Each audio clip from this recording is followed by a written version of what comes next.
大姐，她不会死了吧？死了呀，干脆让他死得再彻底点。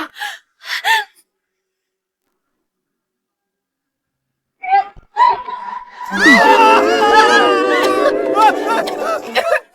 真是过来！什么人不人鬼不鬼的？你们两个什么东西？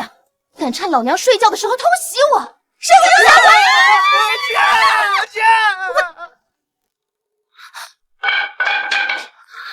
？1971。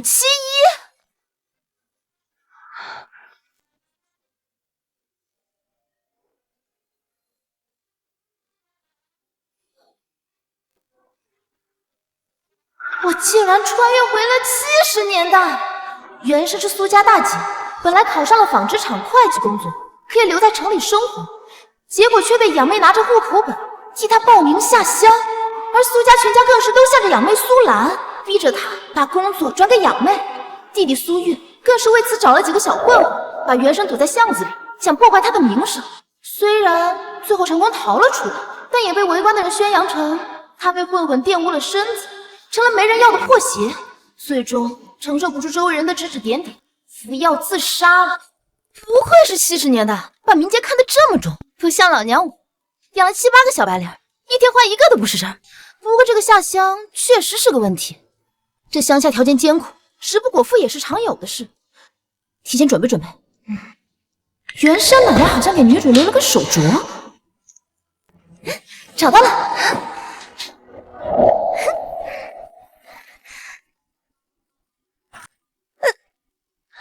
这什么翡翠啊！太脆弱了吧！恭喜宿主激活灵泉空间，本空间能储存物资，所产灵泉之水能包治百病，用于灌溉，能加速植物生长。灵泉空间，这也太好了！有了这个空间，我还怕什么下乡啊？发家致富，走上人生巅峰，指日可待！苏梅，你给我把门打开！苏梅，苏梅，开门！苏梅，你给我开门！你不要以为你躲在里面，我就拿你没办法。你再不开门，你信不信我给你踹开？等等嘛，姐姐现在情绪不太稳定，如果再闹自杀的话，我岂不是就是家里的罪人了？行，苏梅，开门！苏梅，你给我开门！苏梅，你这个死绿茶，这帮子人不是你叫过来的吗？你在这给我装什么白莲花？我说你个逆女啊，你还知道开门呢？我当然要开门了，不然的话，怎么能看看是什么样品种的父母，能为了一个养女，让我这个亲生女儿下乡？现在这么一看，你们俩还真是不像人。疯了！你竟敢这么说话！妈，姐姐，她肯定是吃不了下乡的苦，为了不下乡，甚至不惜去寻死的。现在受了刺激，才会变成这副模样的。你别为难她了啊！要不这样，我替姐姐去下乡。毕竟在家里，我也只是个外人。哎呦，我的兰儿啊，你不要听这个逆女胡说，她就是故意装死来博得我们的同情。也只有你单纯善良，才能信她的话。我可告诉你啊，你别说你今天装死，你今天就是真死了，你也得给我去下乡。就是，苏梅，你别这么自私行不行？兰姐姐从小身体就弱，她哪吃得了下乡的苦啊？对，兰儿，你放心，咱们苏家还没人把你当外人。苏梅，我不管你今天作什么妖，你都得把纺织厂的工作让给兰兰，然后乖乖的去下乡。你们一个个都给我想屁吃啊！这是老娘辛苦考来的工作，凭什么让给苏兰这个贱人？我就纳了闷了，奇了怪了，我才是你们女儿，这苏兰她就是个养女。爸，你怎么就这么偏心眼呢？哦，难不成她是你私生女？什么？太好了，兰姐姐，以后啊你就是我亲姐了，你高兴不？胡咧咧什么？这话你不要听他胡说八道。兰兰的父亲是我的老战友，他还救过我的命呢，我怎么能干出那……什么？你居然连战说八道什么？好你个老混蛋啊你！这么些年了，你藏的够深啊你！啊！哎呀，春花，不要听他胡说八道，行不行？我不管，你今天必须给我说清楚！妈妈，你们别吵架呀！妈，一切都是我的错，你们能不能别吵了？兰儿，妈没有怪你的意思呀。姐姐，全都是我的错，和爸妈没有任何关系，你也不要再胡乱诬陷罢了。这样，姐姐，你要是有气的话，你全部都冲着我来就好了。姐姐，你这是要打我吗你？啊！我好疼啊！反了！你不仅胡说八道，你还敢打兰兰，看我今天不打死你！我苏梅，你就算发疯又怎么样？现在我看你怎么和爸妈交代。姐姐，你现在气消了吗？你要是还没消气的话，你可以继续打我。话可是你说的。你，我的力气竟然这么大，难道这是穿越的符力？你竟然敢真的打我！你不是，这不是你提的要求吗？说实话，我长这么大还没有见过谁提这么贱的要求。苏梅呀，苏梅，你真是反了天了！我今天非打死你不可！你还敢说她不是你的私生女？你看你急的！别跑！哎，我看我打死你！哇！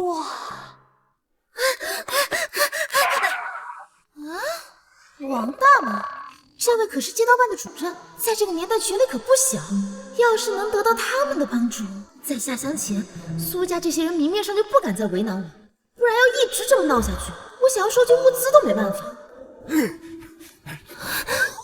苏梅，我让你给我胡说八道，我今天打死你！苏强，干什么呢你？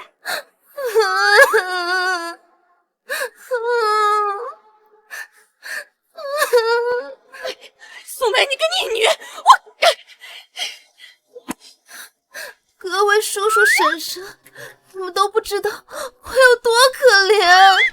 你们说说，我这好不容易考上的工作，我爸妈却让我把工作让给我妹妹。他们说，我要是不让的话，他们就要打死我。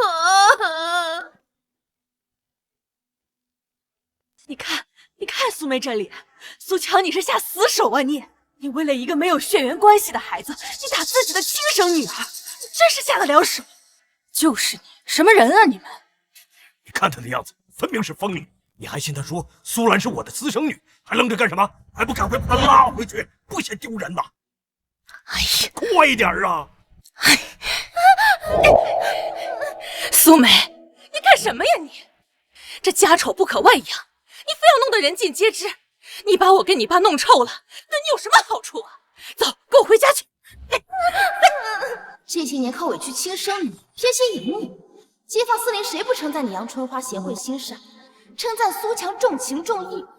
今天我就趁着下乡前，让大家看看，在外面人模狗样的夫妻是怎样黑心烂肝的玩意。我知道，爸妈一直都偏心我们小兰，这从小到大，我们小兰一直都有新衣服穿，而我都只能穿她剩下的破衣服。哎呦，就是怎么这样啊？这什么家庭你们想想，我是不是人还没有灶台高的时候，就要给他们一大家子人做饭了？这么多年，我是任劳任怨的，怎么你们还是不念着我的好啊？你这算什么事儿啊？你这是可怜了，这孩子是当女儿吗？这兰儿，她就是比你好，她长得好看呢，还懂事儿，嘴甜。每次我下班回来，给我又是端茶又是捏肩，而你呢，啊，就会闷在房子里，装作没看见。就这，你自己不长心眼，还嫌我跟你爸不疼你？对，杨春花，你过分了啊！苏兰只是动了动嘴皮子，可人家苏梅呢，那是做了实实在在的事儿啊。我的记忆当中，苏兰就没进过厨房，煎只鸡蛋都困难。她也就那点作用，你瞎了眼的！我呸！自己的亲闺女不疼，疼别人的孩子，你脑子有问题吧你？妈，我求求你了，你就疼疼我吧！我真的不想去乡下，我想留在城里。我求求你了，你帮我求求我吧，让我留在城里吧，妈！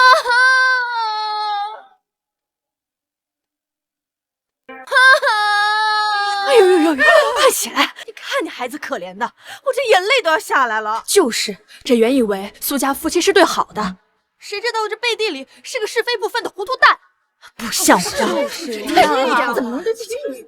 苏梅，你给我回去！你给我走！王大妈，我没事。少在这里胡说八道！我们家的事情跟你们有什么关系？散了！自强，你家事我可以不管，但是以后你要是再动手打孩子的话，我就得请你去街道办坐坐。哼！气死了！苏梅呢？一回来就钻进自己房间里，不知道拿什么东西把门顶住了。我这敲了半天，连点动静都没有。你说，咱要不要把门给他砸开？时间不早了，被别人听见，影响不好。坐。兰兰呀，你没事吧？爸，是我错了，给你们都添麻烦了。我想好了，明天我就去知青办办理下乡。姐姐名节不好，如果下了乡的话会受欺负的，所以还是我去吧。哎呀，我的兰儿呀，你真是懂事的让妈心疼呀！苏梅，你听见了没有啊？尽管你打了兰儿还处处为你着想，而你呢？这个逆女，她根本就不配有这么好的工作。兰兰，你放心，爸明天就到纺织厂去找方厂长，让他把苏梅的工作转到你身上。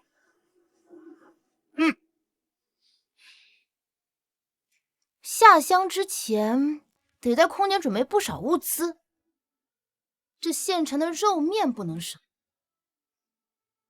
但现在这个年代不能随便买卖，得有票。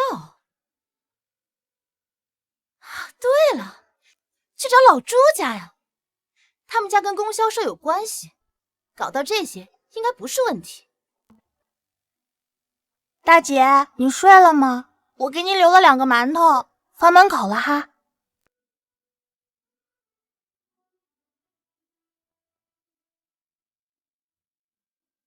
大姐，我今天听爸说，他明天要去找纺织厂的副厂长，把你的工作直接给苏兰。你要是不想下乡，就得赶快想想办法。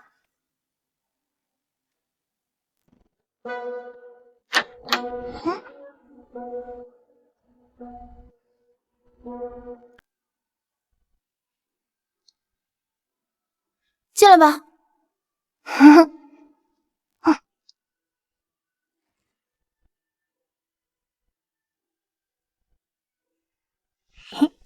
你平时不是最喜欢素兰了吗？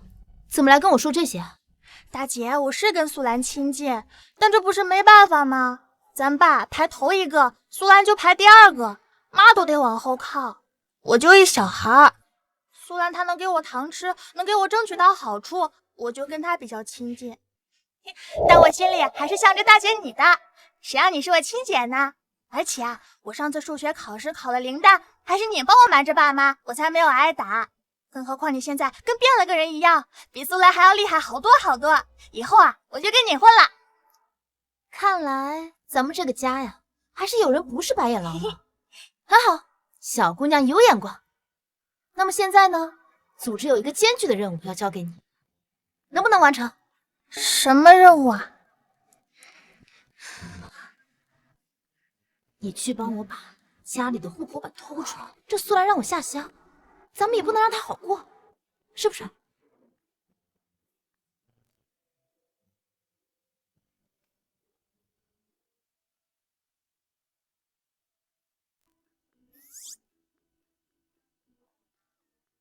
他俩人呢？带苏兰去医院了。姐，你要户口簿做什么？过2天你就知道。那行，上学去吧。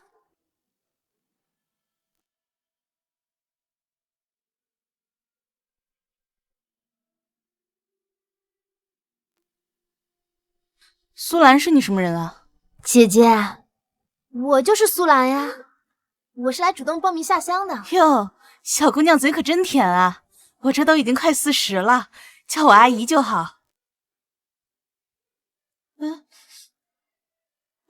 不过你们苏家前2天不是有一个叫苏梅的过来报了名吗？你怎么还来报名啊？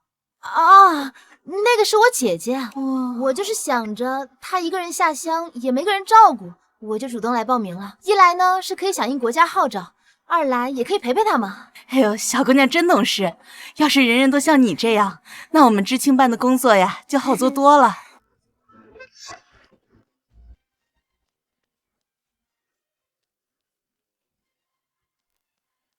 好了。好啦，谢谢。Yes。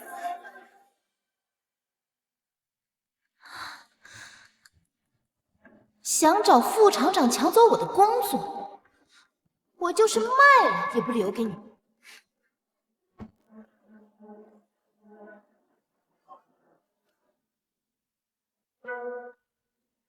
小同志，你是？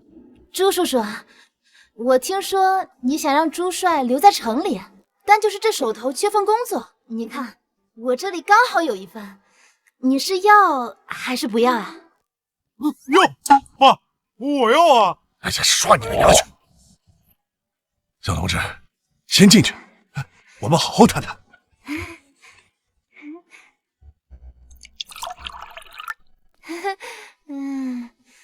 朱叔啊，那我就开门见山了。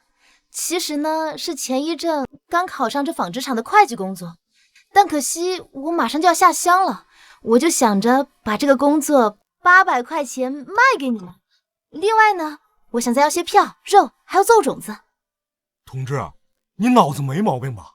这么好的工作不做，要下乡？啊，兔崽子，你瞎说什么呢？小同志，你别介意啊，他就爱说些胡话。至于你说的事情，叔叔都能答应。只不过你卖工作这件事情，家里面是个什么想法呀？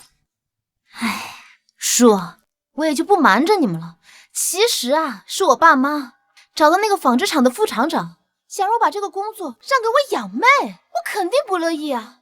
这不就来找您了。所以您看啊，您要真想要这个工作，纺织厂那边小同志倒是个实诚人呐。你放心，我和纺织厂的厂长啊，那是好朋友了。只要你本人同意啊，这件事情出不了任何意外，这事就这么定了。还有，你说那些肉啊，打算要多少啊？我打算要20斤猪板油，10斤排骨，10斤五花肉，再要10斤猪后腿。您看行吗？你要这么多啊？可以，不过小同志，叔可提醒你，现在这天气热，那么些肉可不经放啊。谢谢叔的提醒，不过我自有办法。成，我今天就去准备，明早你来取。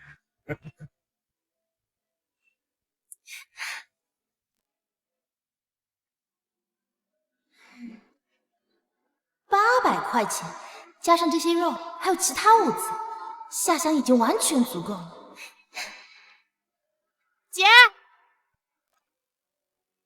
姐，爸妈他们约了副厂长，明天去国营饭店吃饭，估计就是要抢你工作呢。好啊，那这样明天咱们就能吃顿好的了。大姐，他们可是要抢你工作啊，你不担心吗？抢我工作，那他们也得有工作可以抢啊。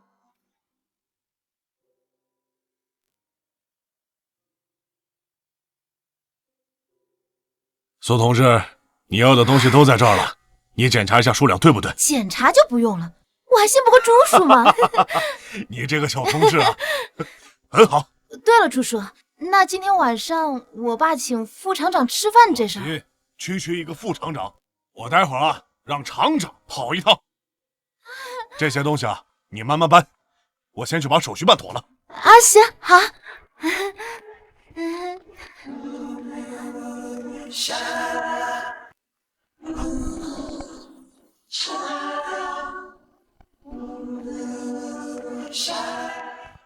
张副厂长，这件事情就麻烦你了。放心，她们都是姐妹，把工作名额换一换，不过是小事一桩。太好了，姐，你可以留在城里了。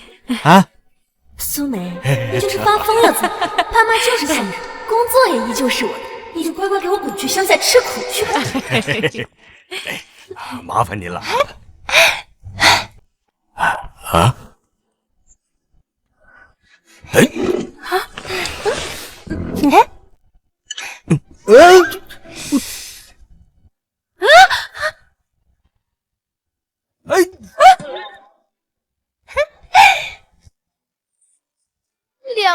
了，姑奶奶终于能吃上一块肉了。你快吃，快吃。那个张叔叔啊，这位啊是我的大姐苏梅，她最近心情有点不太好，所以礼数可能不全，您别介意啊。哎呀，丢人，简直丢人死了！苏梅，你给我站起来，看看你的德行！我平常就是这么教你的吗？啊，一进门人也不叫，就知道吃，你有教养没？我没有教养，这不是跟你学的吗？你就应该下乡好好锻炼锻炼。张副厂长，赶快把厂里的决定告诉他。苏梅啊，厂里研究过了，你已经报名下乡，继续占着这个工作岗位啊，有些浪费，所以我们决定把这个岗位给苏兰。这个爸妈，这工作是大姐千辛万苦考来的，虽然都说她名节有些受损了，但是她只要在厂里好好工作，这以后呀，肯定有合适人把她娶了的。这工作我不能要啊，我看我还是下乡吧。娶她？她一个被流氓玩过的破鞋，谁会娶她呀？兰兰呀，你就是太心善了。对呀，爸爸告诉你，不是所有人都值得你去发善心的。对，他呀就应该下乡去，留在城里只会给我们苏家丢脸。明明是兰姐姐替大姐报名下乡的，她怎么还装起无辜了？小妹啊，这个呢就叫做绿茶。哦，原来兰姐姐是绿茶呀！绿茶？不知道啊。很好，回答正确。来，奖励一块红烧肉。啊，嘿嘿。苏梅，你这是要违抗厂里的决定吗？这个工作不管你同意不同意，都是苏兰的。我同意啊，我坚决拥护厂里的所有决定。不过呢，这工作呀，我已经卖给别人了，你们跟我说也没有用。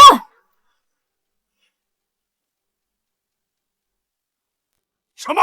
把工作给卖了？你姐姐，你没开玩笑吧？不是，大姐，你就是把工作卖了，你也得下乡啊！你图什么呀？我这工作不卖，我也得下乡。我与其把这工作留给你们，我不如卖了。我看你们不痛快，我才痛快啊！你个逆女呀你啊！你心肠怎么这么黑呀？阿兰可是你妹妹呀，你把工作给别人也不给她。我自己考的工作，我想给谁就给谁。哎呀，哎，张厂长，你看这事情。放心，你以为工作是想卖就能卖的吗？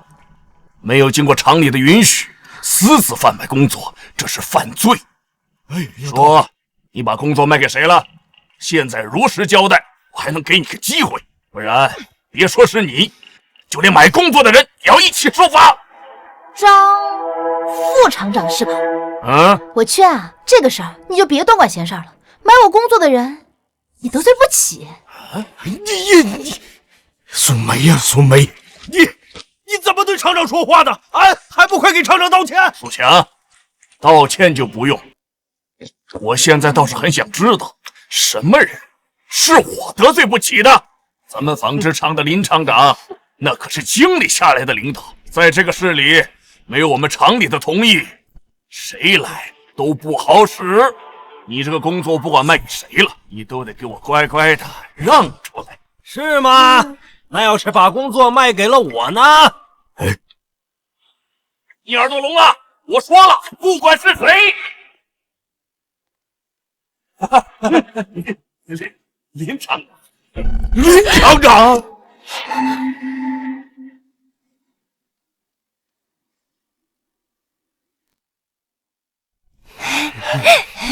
莫非苏梅把工作卖给林厂长了？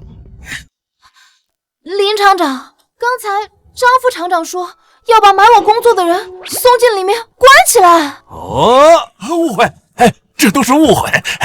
厂长，苏梅同志把工作卖给您了，主动下乡，这说明他有奉献精神。这么好的同志，我们嘉奖还来不及呢，怎么会抓他呢？既然这样，那就把你这个月的工资给苏梅同志做奖励吧。什么？林厂长，一个月工资是不是多了点儿？多？不多，不多。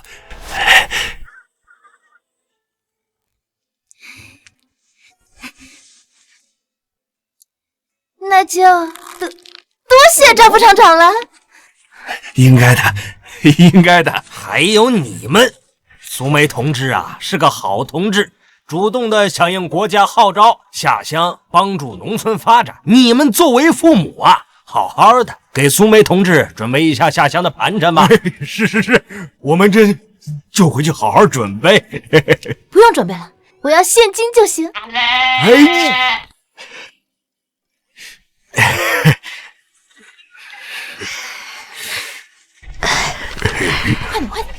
快点！多谢爸妈。这个弟弟妹妹啊，这姐都要下乡了，你们俩不表示？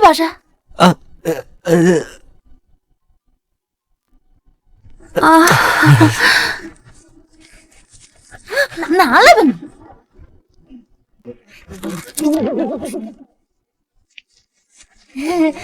林厂长，周马上就要下乡了，那我就先回去收拾行李了。失陪了，小菊啊。我们也走吧。是林厂长。林厂长。林厂长，林厂长。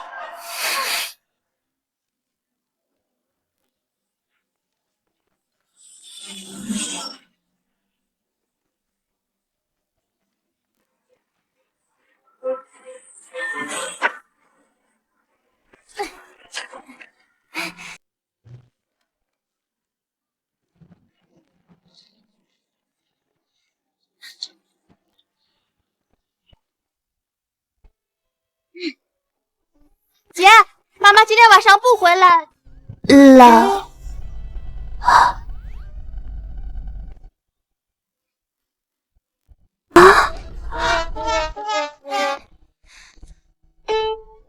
姐，你这是要把家都给拆了呀？妹妹，我要下乡了，我肯定是把能带走的全带走了，不然我还留给苏兰那个。不过他不是攒了很多钱吗？我咋没看见呢？在床底下。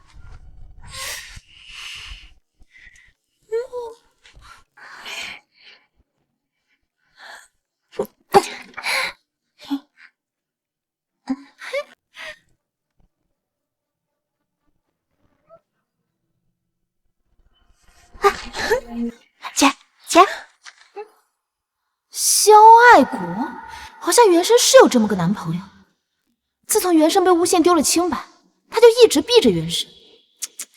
原来是已经和苏兰在一起了，还挺般配。我正担心苏兰到时候找借口不下乡，现在好了，有了这个，你不下都不行了。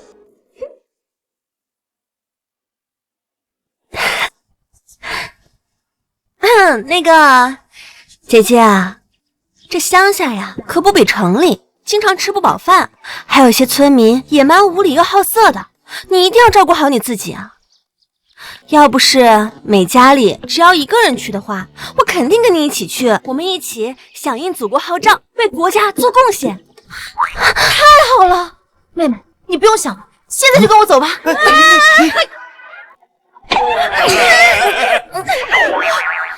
我看还是不必了吧。谁是苏兰？我是。同志，你找我什么事啊？经调查，你与肖爱国男女关系影响恶劣，研究决定让你下农场改造，回去收拾一下，跟你姐一块下乡吧。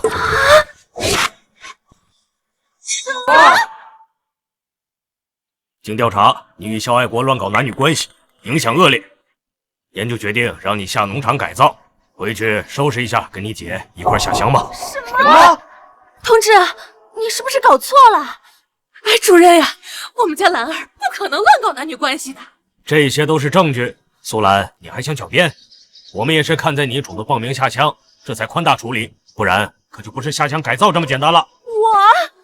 我主动报名。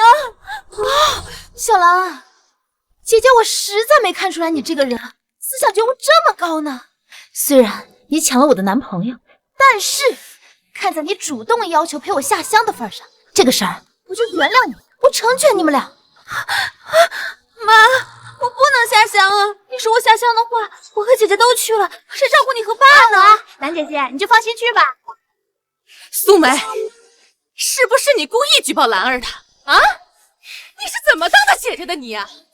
兰儿就是抢了你的男朋友，你就害得她下乡啊？你的心肠怎么这么狠呀你？那他偷走我的户口本，替我报名下乡的时候，他就不恶毒了吗？她可是你的妹妹，你让着她点怎么了？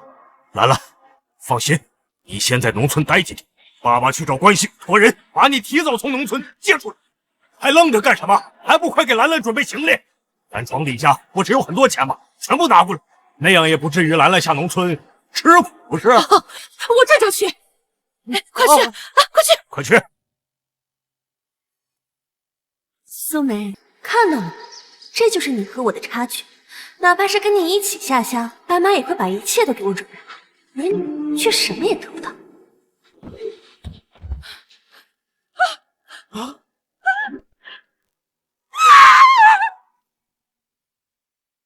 妈，快去看咱家存款还在不在？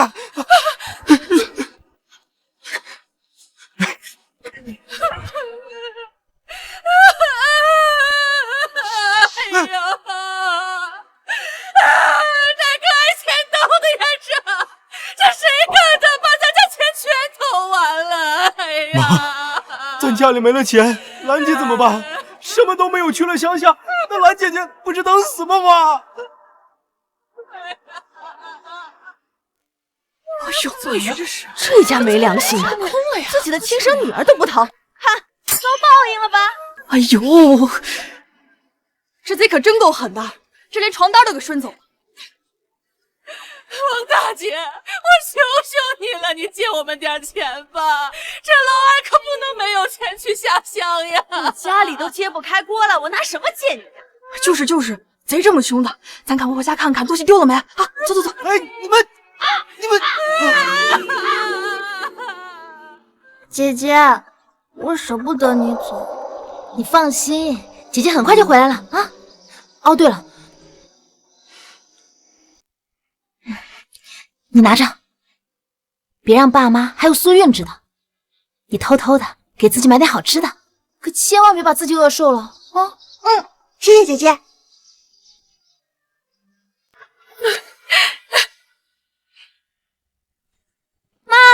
你给我准备的东西呢？这东西呢？没了，全没了！家里遭贼了，把东西全都搬空了。现在别说兰姐姐的物资了，咱家以后连吃饭的钱都没了啊！哎呀，爸，你怎么了，爸？怎么会这样？爸，不行啊！我要是空着手下乡的话，我会被饿死的。别急，别急啊！不会的，好妹妹，咱们呀是响应国家号召，下乡助农，虽然这个条件呢是可能会艰苦的，但不至于饿死，最多吃猪食，应应急。猪食？不行，爸，我不能吃猪食。咱不吃，就剩这么一点，你拿着，省着花啊。对，都拿着啊。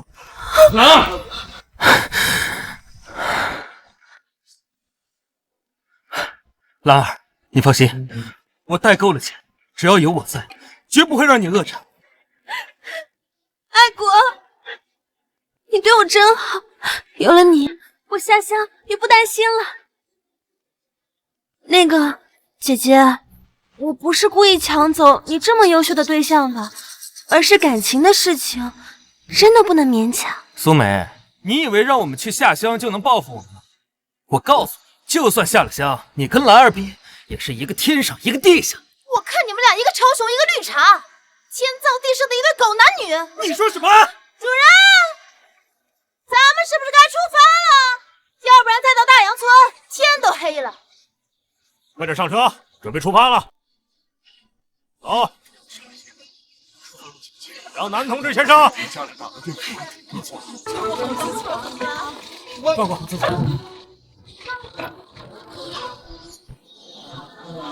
小菊，回吧，照顾好自己，照顾好自己。我会照顾兰儿的，师傅。爱国，这村子这么破，房子那么烂，怎么住呀？放心吧，兰儿啊，我有安排。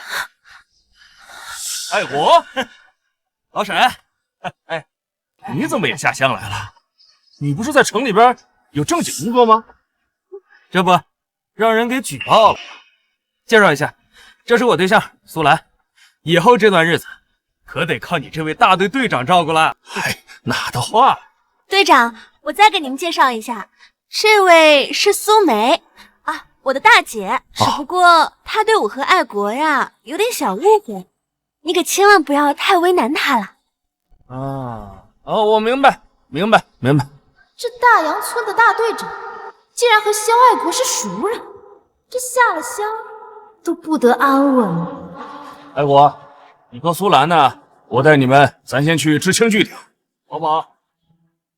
至于苏梅，你呢，跟着金生先下农场。不是，我去农场。下了乡，农场里的条件最为艰苦，我的好大姐，你就去好好享受吧。不是，沈队长，我去农场，这二位不是才应该下凡到农场改造的吗？怎么这位女同志不准备服从安排吗？大姐，你不是都说了吗？我们到农村里来是为国家做建设。虽然呢，这个农场的条件是艰苦了一点，但是只要你做好了，对咱们大洋村的发展是特别大的。这不正适合你吗？我看你又想挨打。够了！要我说呀，有些城里来的大小姐架子就是大，不过到了我们大洋村都得听我的，不服从安排要接受处罚的，明白吗？哎，咱们先去据点。来，走。来这个，哎，来，进来。哎，苏同志啊，这个行李呢？我给你搁炕上了啊。这以后你就和他们两个住在一起啊。每天早上5点去农场干活，一直到晚上9点才能休息啊。吃的就这些啊？这实在抱歉啊，这今年大旱，村子里也困难，你们也要理解理解啊。当然了，你们要是想改善伙食呢，那也不是不可以的。只要你愿意跟我钻爆米，我们不需要。老子告诉你们啊，这拔了毛的凤凰它不如鸡。你还以为你们是城里那高高在上的大小姐呢？我呸！我再饿上你们几天，老子倒要看看，你们是不是还有现在的硬气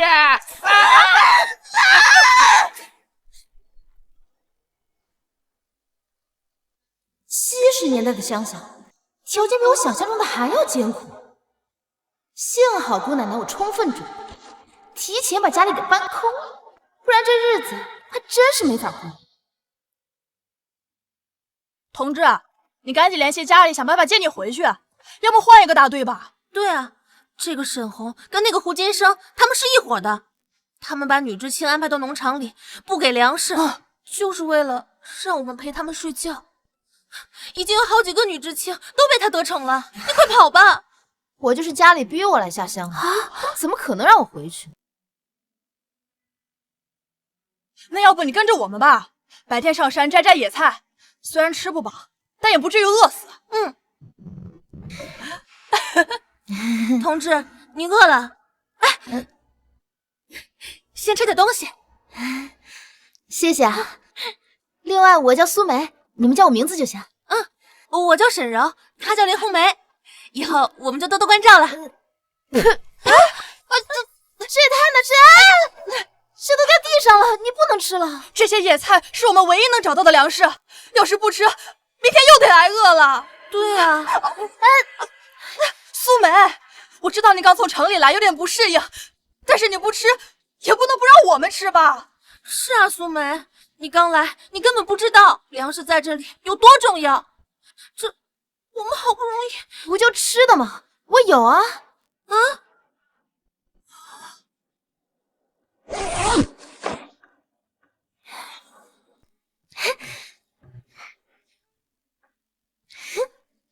你们看，这是啥？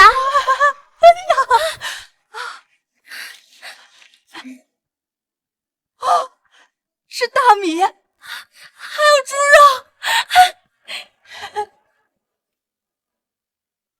大米、猪肉，这么好的东西，你是从哪儿来的呀？这么好的东西，整个大洋村都没几家能拿得出来。这个呀，当然从城里带过来的。哎，咱们这有灶台吧？赶紧生个火，今晚上就吃肉啊！肉啊！我来大洋村已经好久都没有尝过肉味了。不行啊，苏梅，这太奢侈了。要是把这些大米和肉换成玉米面和窝窝头，够咱们吃10几天了。对，这算什么奢侈？我卖工作的钱，还有苏家的存款，全部都换成了食物。咱们3个人就算是顿顿吃，也够吃半年的。不过这些倒是不好直接和他们说。红梅，我知道这些东西啊，可以换更多的粮食，但是你们要想想，那沈红、胡金生能让咱们换吗？说不定他们知道，全给咱抢去了。还不如今天就吃肚子里。你说的对，我现在就做了去。走，好，我也去。你们吃啊！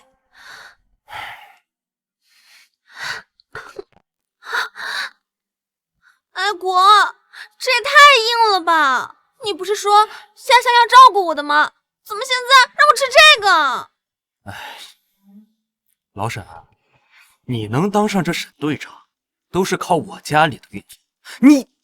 你现在就拿这玩意儿糊弄我呢？哎呀，我的小同志，苏兰小姐呀，你们得见谅一下，咱农村的条件可不比你们大城市啊，对不对？再说了，最近大灾，收成也不好，就这窝头、鸡蛋，那都是多少人想吃都吃不上的。那苏梅他们吃的是没？他们呀，我们几乎就不会给送饭，他们自己跑到山上去打点猪草，就猪吃的那野菜，垫吧肚子得了。爱国，不如我们现在去农场看看呗，顺便问问大姐，那喂猪的野菜是什么滋味？也好，让他们看看，同样是下乡，我跟他们的差距有多大。走。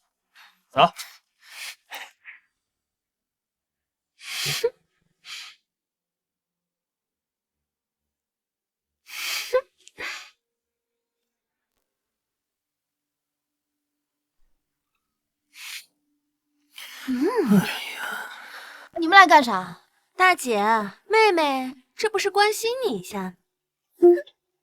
大姐，都说农场条件差，但是没想到差到要吃喂猪野菜的地步啊！也不知道是什么滋味。你好奇？来，靠近点，我告诉你。吃吧你！干啥呢？苏梅，你发什么神经？你竟然敢喂我吃猪屎！妹妹，我是看你刚刚那么好奇，我还以为你喜欢吃呢。苏梅，这种把戏有意思。你就算喂我们兰儿吃野菜又如何？她这辈子也就只会吃这一次，而你在大洋村待的每一天、每一年，都会吃这种猪吃的野菜。姐，来，我给你看看沈队长给我们吃的是什么东西。看，这才是人吃的东西。我怎么感觉你这个窝窝头跟我这个野菜也差不多呀？你要是送我，我都嫌硌牙。哎，没事，兰儿，他就是吃不着葡萄说葡萄酸。苏梅，晚饭做好了，快趁热吃。哎，等一下，苏梅，就你还瞧不起窝头呢？我倒要看看你一个只配吃野菜的人，有什么资格瞧不起窝头？猪肉、大米饭。哎，啊！这怎么可能？对啊，这白米饭整个大洋村都很少见，这从哪来的？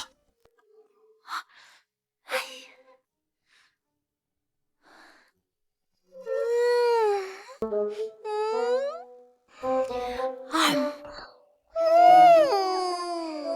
这么好吃啊？妹妹，我真的好羡慕你啊！你居然有窝窝头可以吃，不像姐姐我，因为肠胃不好，就只能吃着红烧肉啊和白米饭。哎，兰儿，你这红烧肉，怎么了嘛？我告诉你，你们大米饭哪来的，我就不管了。农场马上可就要收成了，上面给咱们村的指标是1亩地3000斤大白菜。如果你们完成不了任务啊，害村里人挨饿了，他们做什么？那我可管不了了。沈队长，你就放心吧，咱们村的大白菜呀，绝对没有任何问题。哼，是吗？那样最好。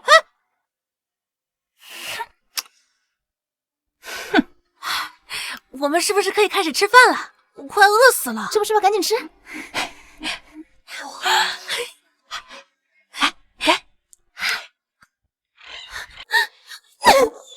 不就是从城里拿了点粮食吗？有什么了不起的？那钱还不是靠卖自己工作得来的。等到时候吃的都吃完了，我看你怎么办。哎呀，兰儿，先消消气啊！我一定想办法狠狠的教训一下那个贱人啊！老沈，你有没有什么办法？你们两个放心吧，他们农场里的白菜啊，全部都病死了。到了收获的时候，他们1成白菜都没有。那他就是咱们大洋村的罪人。到时候你们想怎么处理他们仨，咱就怎么处理他们仨。好，咱们就给他一个难忘的教训。哎，对了嘛。好了。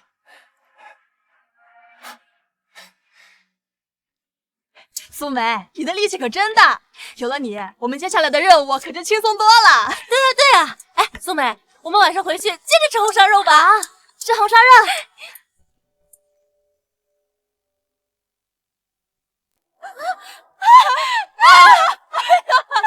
不可能，这不可能！明明昨天白菜的长势还很好的，怎么会一夜之间就病死了呀？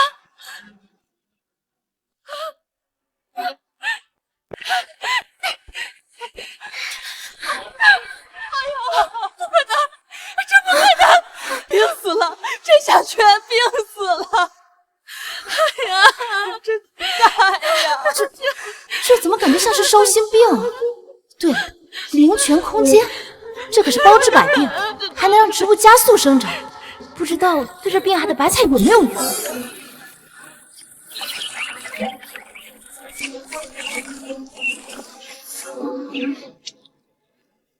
真的有用！完了，这下全完了！哎呀，这些白菜关乎着明年的粮食分配呀！这要是被他们发现了，咱们被打死都有可能啊！苏梅，你放心，你昨天刚来，我们会跟乡亲们说清楚，不会连累到你的。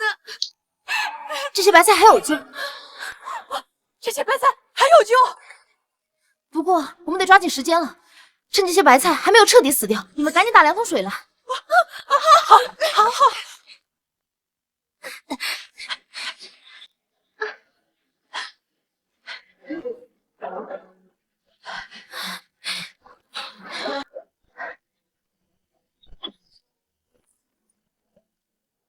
现在赶紧把这水给每颗菜都浇上吧。好。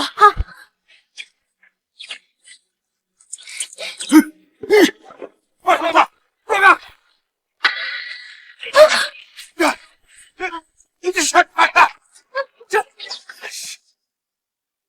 让你们来照顾农场，你们就是这么照顾的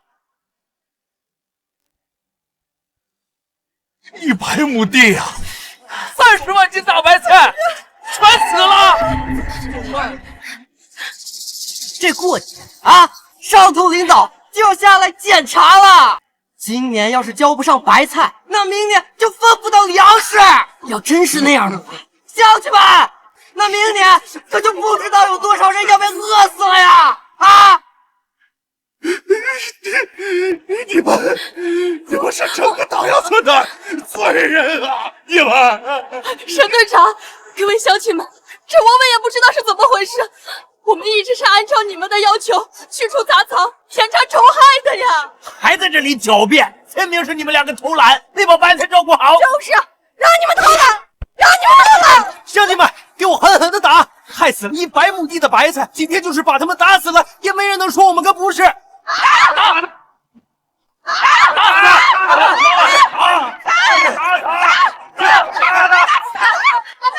静，大家伙冷静。小林跟小沈每天都是4、5点钟起床干活呀，他们哪有偷懒啊？啊，这白菜全死了，大家伙心里都不舒服，但谁也不能拿人家小姑娘撒气呀。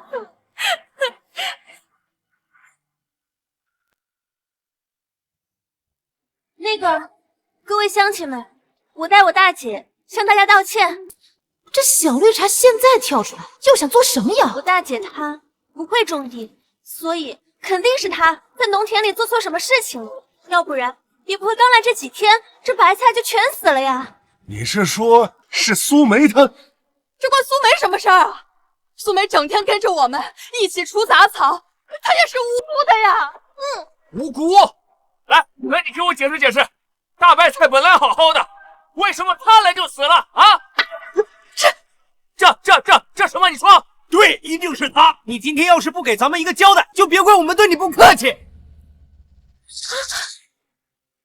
乡亲们，这些白菜啊，得的是烧心病，但这种病可只有肥料使用不当才会出现。我看啊，这100亩的白菜，分明就是有些人急于求成，过量施肥导致。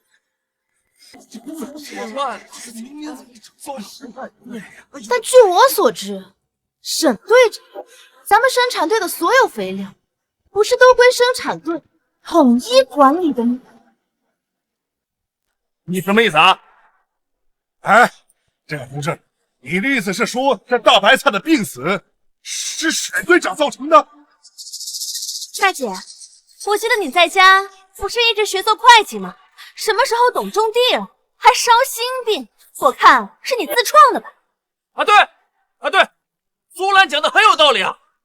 乡亲们想想，他一个城里人，一辈子没种过地，他会种什么？你说他是烧心病，可以，你把他治好呀！只要你把他治好了，完成了村里的指标，你说什么都行。那还要你说？我刚才就配了药，正给白菜治病呢。哎，这个小同志，你的意思是说，这些大白菜还能有救是吧？是的，王老伯，但是你们要给我们一点时间，让我们把这些药都给白菜浇上才行。另外，我也希望沈队长可以说话算话。你放心，我沈红在村里向来说一不二。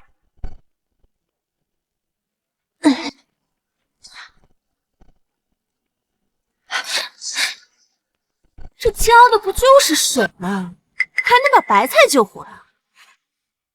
装神弄鬼。乡亲们，就浇点水，能让死透了的大白菜活过来啊！我看就是个神棍骗子，这白菜都烂成这样，这要是能救回来，以后我把他供起来都行。就是，连他妹妹都说他没什么本事，还在这嘴硬。要是一会儿救不回来，我就把他抓起来，批斗如鸡。你们看，你们看啊！活了！这活了！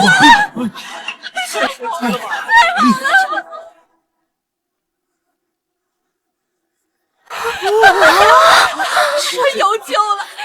有救了！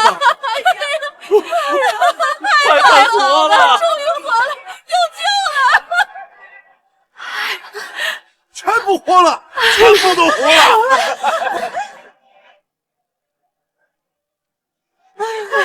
好了，这么大一片白菜，今年呀，指定能超额完成任务。到时候我们可以多换点粮食，咱们村再也不用饿死人了。这怎么可能？他什么时候还会种地了？我也不知道。哎呀，真是太感谢了啊！你是我们大杨村的大恩人啊！大恩人。你们还愣着干什么？还不赶紧给苏同志道歉！对不起。苏同志，我们乡下人说话不中听，你不要往心里去。要是实在气不过，你就狠狠揍我一顿。哎，我也是。俺也是。看来这些村民倒不是是非不分。其实我知道，你们就是看着白菜病死了，你们着急，没啥的。王老伯，虽然现在这白菜是没事了，但是啊，这有些人贪功冒进，过度施肥，导致白菜病死了，是不是得整治整治？你放心啊，我们大杨村一定会给你个交代的。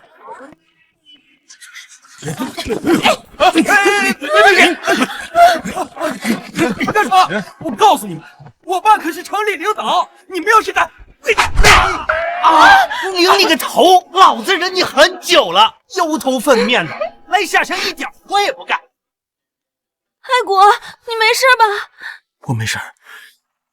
姐姐，你也太过分了吧！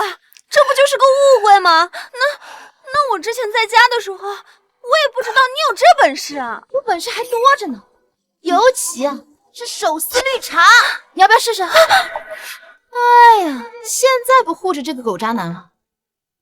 哎，沈大队长，你就没有什么要解释解释的吗？小沈，村子里是相信你才选举你当这个生产队长的，你竟然干出这种事儿，还把责任推到人家这些城里来的女同志身上，你对得起村子里人对你的信任吗？王伯，这件事呢，我确实有责任。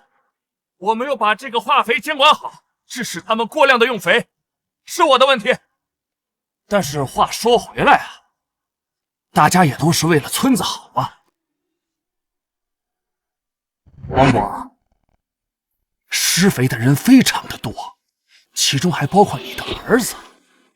你要是把这个事儿闹大了，半个村子的人都得担责任。你说什么呢你？我的意思是大家看，白菜的事呢解决了，它变好了，对不对？我觉得呢，我们就引以为戒，小不再犯。你说呢？这人还真是好算吧，竟然提前把村子里的人都拉下水。看来只靠这件事儿，拿他没什么办法了。不过也不能让你这么好。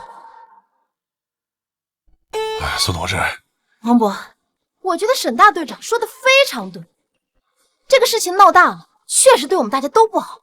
这样吧，我不追究了。不过呢，刚才沈队长确实也说了，我要是救活了这些白菜，我想怎么样就怎么样。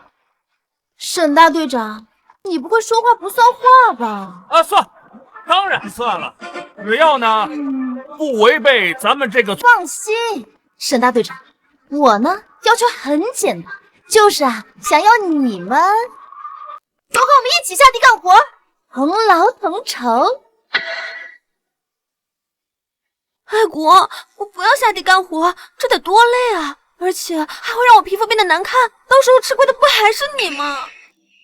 哦，别忘了之前你是怎么答应我的，我怎么答应你？你看现在。哎呀，王博呀，我就提了这么简单的一点点要求，沈大队长他都不肯答应。既然这样的话，那我只好回县里跟我们县长好好汇报一下。答应，当然答应了。这么合理的要求，以后呢，我们就一起干活，同酬同劳。哎，沈队长，你果然是个信守承诺的人。那这样吧，择日不如撞日，那就今天开始干吧。哎，各位乡亲，你们要是有什么脏活累活，尽管安排，不用客气啊。我这个好妹妹啊，那可是主动响应国家号召，下乡助农的，再苦再累，绝无怨言，是不是啊，好妹妹？当然了，嘿嘿嘿，那个我会努力的。不愧是苏同志的妹妹啊，也是好同志啊！我们家那口子刚好最近在地里忙活，我们家猪圈啊没人打理。苏兰同志、肖同志，你们就过来帮帮忙吧。猪圈？对呀，就是铲猪粪，很简单的。那就加油了，好妹妹。我先走了。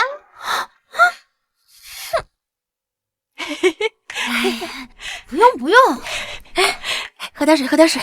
我自己来。哎，不用，我来。哎呀，苏梅啊，你太厉害了，你到底是怎么做到的呀？一下子就把那些白菜全部都救活了。就算是京里的农学专家，恐怕都做不到吧？是啊，当时我都以为要被他们打死了。你们真想知道啊？对，空间里的灵泉水能促进植物生长，救活白菜倒不是轻轻松松。不过这秘密可不能随便透露。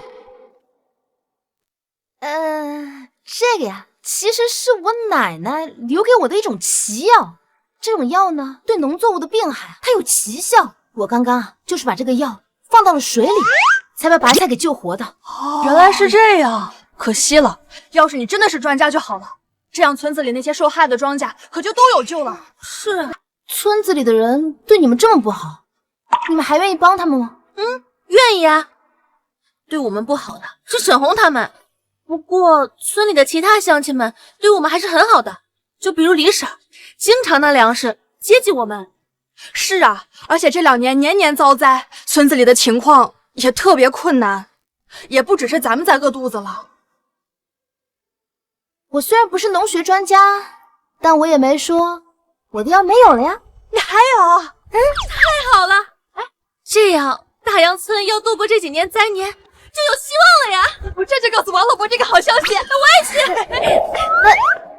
灵泉空间的泉水每天产量有限，不过救活一个村子的庄稼还是绰绰有余的。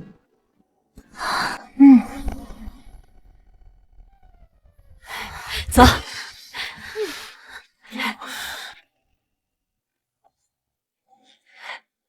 来，啦啦啦啦啦啦啦啦，啦啦啦啦啦啦啦啦啦。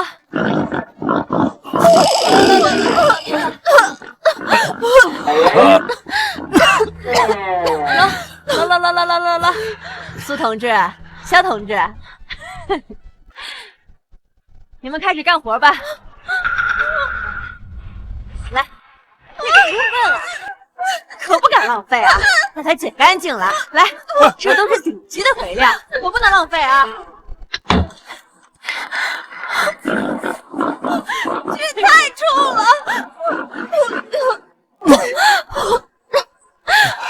李婶儿，有没有其他活干？这个我们实在干不来啊。这怎么干不来啊？你拿起一铲，往粪篓子里一放就行了。你们要是不干活，晚上可没饭吃，还得挨批评。别以为我看不出来，你虽然是苏梅同志的妹妹，却处处针对苏梅同志。看你今天就帮他们出出气。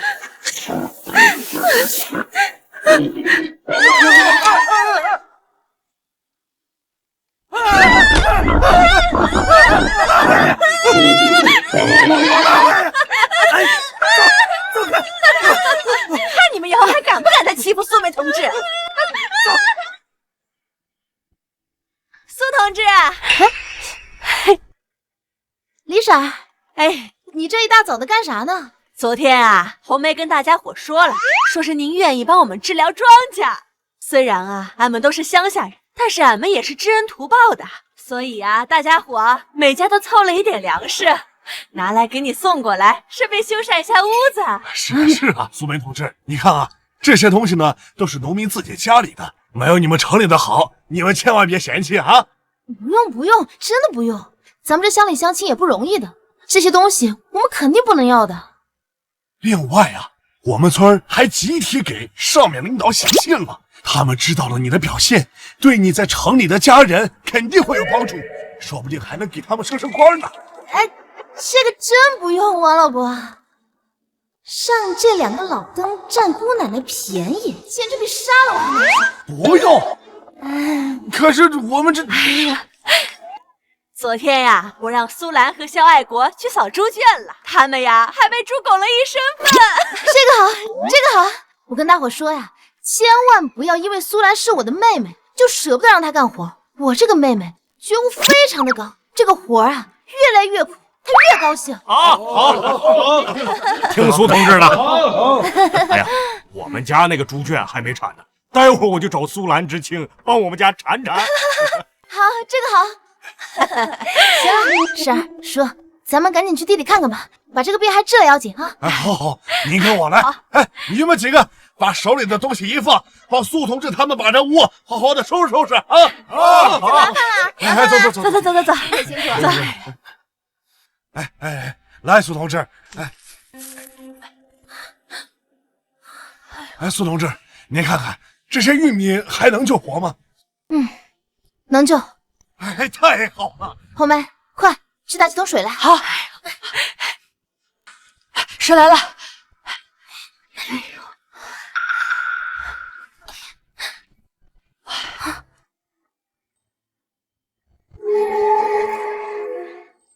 哎，来，都让开。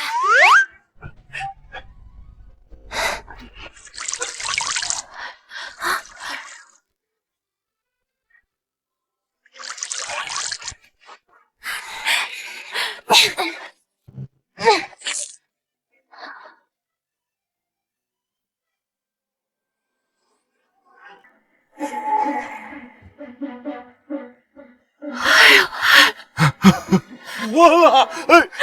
真的活了！太好了，太好了！我回去啊，让苏兰再挑些猪粪。你看这个，太感谢你了。是啊。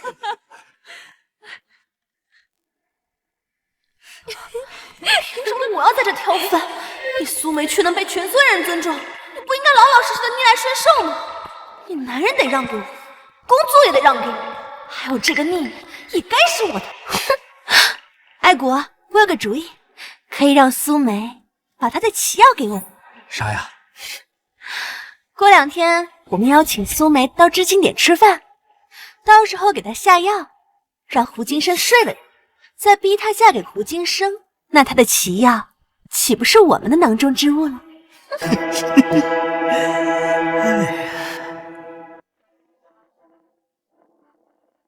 哟，这什么风把沈大队长吹过来了？苏梅同志，别紧张，是这样的，我呢在之前的工作中确实有很多不成熟的地方，不过我已经认识到自己的错误了。今天来是专门向你道歉的。哎，你这就对了嘛，你这才有个生产队长的样子嘛。行，道歉我接受了。那沈队长，请回吧。哎，还有，你别急啊，是这样子的，为了表达我的歉意，我在咱们知青据点杀了只鸡，也备了一桌菜，在这里诚挚的邀请3位知青尝尝咱们大杨村的手艺啊！黄鼠狼给鸡拜年，呸！没安好心。苏梅，咱不去，不能去，不能去！哎，别啊！这不是天大的冤枉吗？要不这样，你们要是不放心的话，那王伯和李婶，你们也跟着去。王伯和李婶也去，一起走啊！可我还是不放心，苏梅。那就去呗，咱们沈大队长都这么有诚意了，咱们要是再不去，就显得是咱们影响团结了。再说，这王伯和李婶都在，能出什么事儿？对，苏梅同志讲得很好，团结嘛。那我们现在就走吧啊！哎，等一下，你看沈队长，这我们干了一天的活，一身臭汗的，要不然让我们先洗个澡？是得洗个澡。好，那我在这等你啊。看什么看？我在这等你啊。怎么办啊？苏梅，这顿饭咱们不能去吃。我今天早上去干活的时候，听到村民说沈红他们去了村里的医务室，要了些催情的药，他们要给你下药啊！你说什么？他们怎么敢这样？没事儿，就一顿饭的事儿。苏梅，这次啊，要是他们真心实意的要道歉，这个事儿就算了；要是他们再想耍什么花招，那就不能怪我了。可他们要是真的给你下了药，那你不就……怎么办呀？这怎么办？你想办法呀！你劝劝他呀！这可不是闹着玩的，一定不能让他吃。你说话呀！怎么办？你有没有办法呀？红梅一会儿吃饭的时候，要是真有什么异常，你就把这个水喂给我。还有什么药是我这灵泉水解不了的？行了，那咱们吃饭去吧。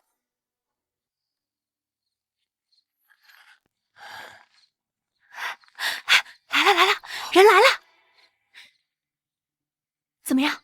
东西准备好了没？都准备好了。这是迷药，我托关系让县里朋友搞过来的。只要吃下这个，没个一整晚，他根本醒不过来。之后就靠胡金生那个村痞，这种人别的本事没有，管家女人却是一把好手。我那个姐姐啊，是最没规矩的，就该让胡金生好好教教她。还有奶奶给她的奇药，这几天她基本把村里的庄稼都救了个遍。她手里啊，肯定有配方。这女人就是蠢，有这种神药给那帮乡巴佬，要是拿去卖，那可是泼天的富贵呀！没关系，等过了今晚，这药啊就是我们的。爱国人来了！我先去弄鸡汤，一切按计划行事啊！哎呀，来了！哎，青晨姐，大姐，我就知道你果然还是答应过来了。你就是这个世界上最温柔、最善良的人了。我还以为你不给我道歉的一个机会呢。行，搞得我鸡皮疙瘩都起来了。哎，坐呀，你们两个也坐，快坐。那个苏同志啊，你看看，苏梅呢，还是没有原谅你嘛？这样，等会儿给苏梅同志认认真真道个歉，啊，都是一家人，没有什么误会是说不开的，对不对，苏梅同学？沈大队长，你放心，我呀肯定会好好道个歉的。我倒要看看你们到底在耍什么花样。来，鸡汤来喽！苏梅同志啊，这是正宗的老母鸡。我们呀，看苏梅同志最近为咱们大杨村付出了很多，啊，真的是非常非常的辛苦，要补补啊，补补身体，要补补的。闻着就香。哎，有劳沈队长。哎呀，应该的。来，你们也动筷子，吃。这汤不是炖给我们道歉用的吗？你吃什么？啊，对，那姐姐，那你们吃，对，你们吃，动筷子。来，红梅小柔、舒婶，咱们最近啊吃这个猪肉啊，吃到嘴里都没味儿了，吃这个换口味啊。好，那我们就跟着苏同志沾光。哎呀，瞧你说的，快吃吧。吃吧，多吃点。苏梅，这就是你能吃到的最后一顿肉。嗨，那个光吃有什么意思呀？我最近托关系搞到一瓶好酒，咱们边吃边喝。那太好了！哎，快！来，继续，快盛下手艺啊！吃，吃！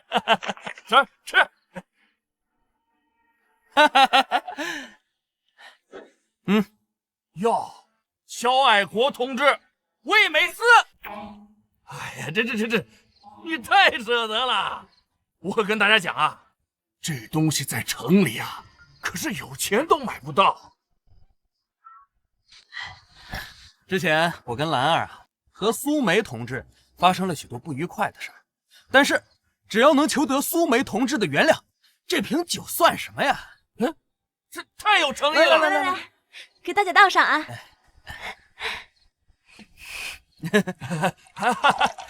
快！来，大姐。来。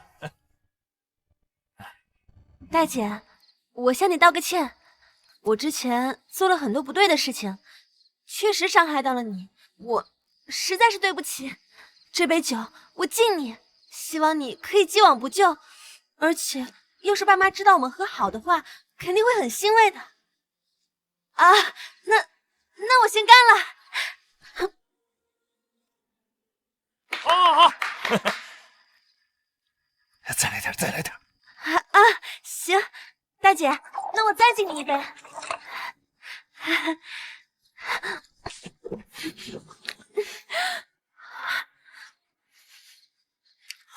大姐，你要是不原谅我的话，我就喝到你原谅我为止。哎，苏梅同志，这丫头啊，看样子是真的认识到自己错了，不如就给她一次机会吧。对啊，可能我们之前真的误会她了。行，话都说到这儿了，我要是再不给他个机会，岂不是显得我太刻薄？谁让我这个人就是心地善良、温柔腼腆呢？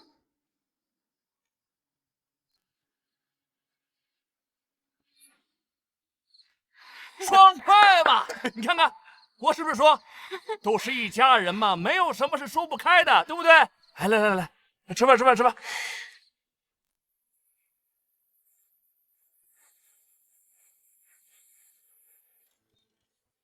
苏梅，你怎么回事啊？苏梅，哎呀，糟了，我忘记大姐酒量不好，一杯就倒的呀。尤其是这魏美思，这后劲还特别大，喝醉了，好像还真是。那，你还不赶紧送你大姐去房间休息休息啊？对，走，大姐，我们也一起去。你们两个着啥急啊？苏梅同志啊，只是喝了一点点酒啊，休息一会儿就没事了。再说了，人家两个姐妹刚和好，不得给点隐私空间，在那悄悄话呀？啊？苏梅，你喝点水，接着酒。哎呀，喝点。啊，好了，走，你们吃啊。去吧。苏梅，你不是很厉害吗？还不是落在我手里，你害我下乡，哼，害我挑猪粪。今天晚上我就给你点厉害看看。哼，知道这是什么吗？这是给猪配种用的药。你猜猜，如果放在人身上会怎么样呢？刚好你不是很喜欢大阳村吗？让胡金生睡了你，然后你就能一辈子待在这儿，给胡金生那个流氓做老婆了。到时候那个老太婆的药也就是我的了。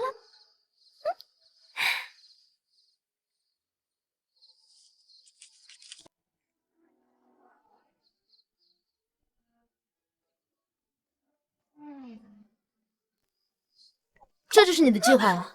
还真是下药啊！我以为有什么新鲜的套路，这老不老套啊你？你怎么会醒来的？你也以为姑奶奶我是那么好的算计的吗？区区迷药，一口灵泉水自然就解。不过我这养妹真是坏到骨子里。既然这个药这么厉害，那我的好妹妹，你就好好享受吧你。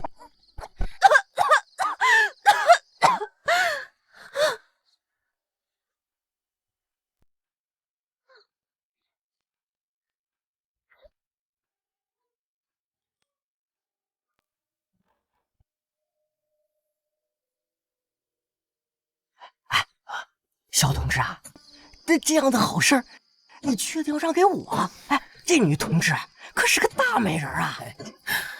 都是兄弟，哎，不过你要保证睡完这女人之后，让她乖乖听话。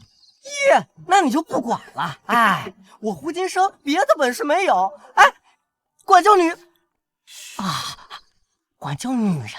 对我来说那是小菜一碟儿啊！你就瞧好吧。走啊！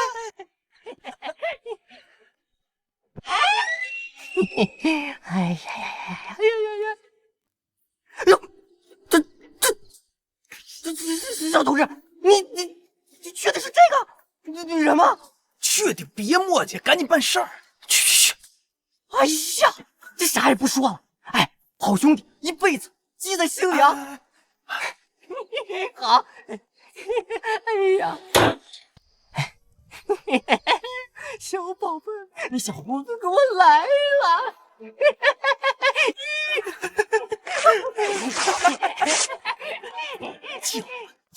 叫，好容易不会有人来救你的。你在听什么呢？听这么认真？听一个臭婊子被人教训。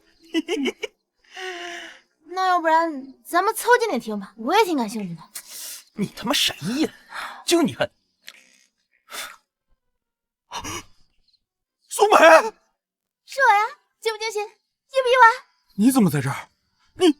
你不应该在房间里面吗？那里面的是谁？这是苏兰的房间，里面的当然是苏兰了。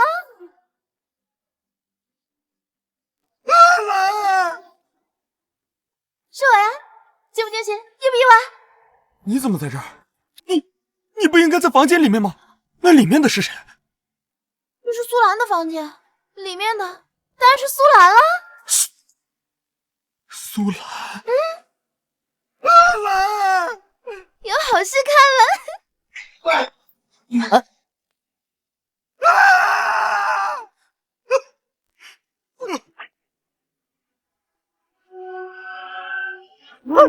胡金生，你个畜生！你敢睡我对象？我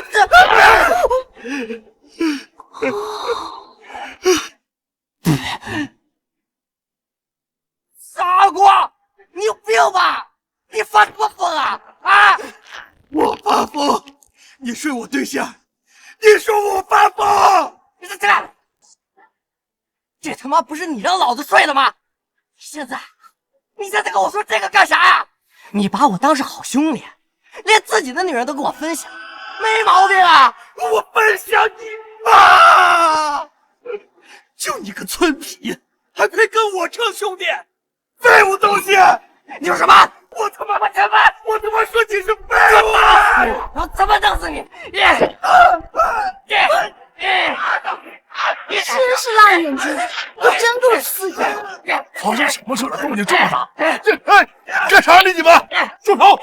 你们干啥呢？起来！起来！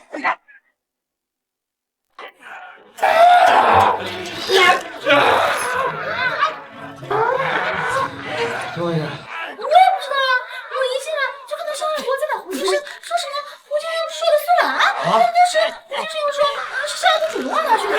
你们说好奇怪，怎么会有人主动把自己对象给别人睡呢？苏兰，好了，都给起来！够了，先不动救人！不是说让你睡苏梅吗？你怎么把人家苏兰？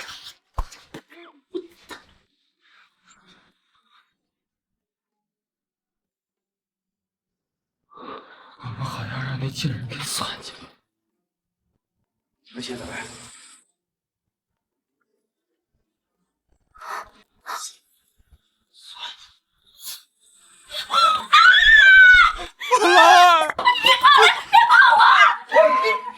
那药也不行嘛，这么快就醒了。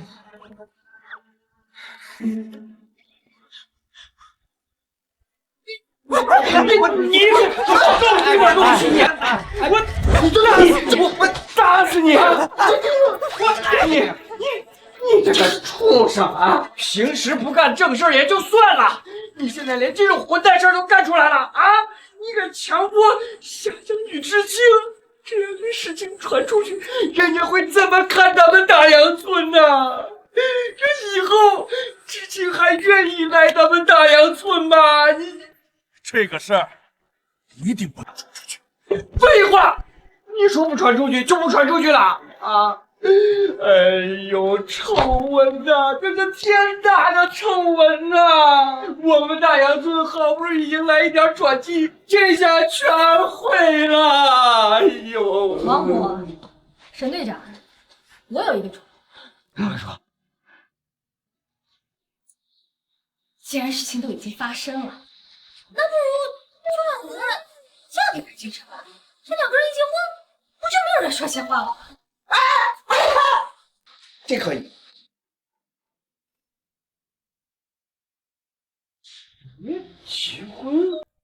结婚倒是个解决的办法。可是苏梅同志，这个对你妹妹是不是有点太不公平了？哎，为了大阳村，我愿意牺牲我妹妹的个人幸福。哎呀，苏梅同志，你为我们大阳村做到的一切，我们大阳村人永远都会记住你的。太感谢了。你啊，娶了苏兰以后要好好待她。啊，只要有一丁点的对她不好，让我知道，我就打断你的狗腿。哪里？那你就不管了，大伯你放心啊，那我肯定是把他当这个小心哥一样护着。我不同意，我不要和胡先生结婚，我不要。我也不同意。不是，我不同意。你不同意也得同意。兰兰啊，我们做人不能这么自私，你得为了咱们村子着想，你得牺牲一下。再说了，长姐如母，我是你的姐姐，那我就请你办个妈。这件事情，我这个妈同意了。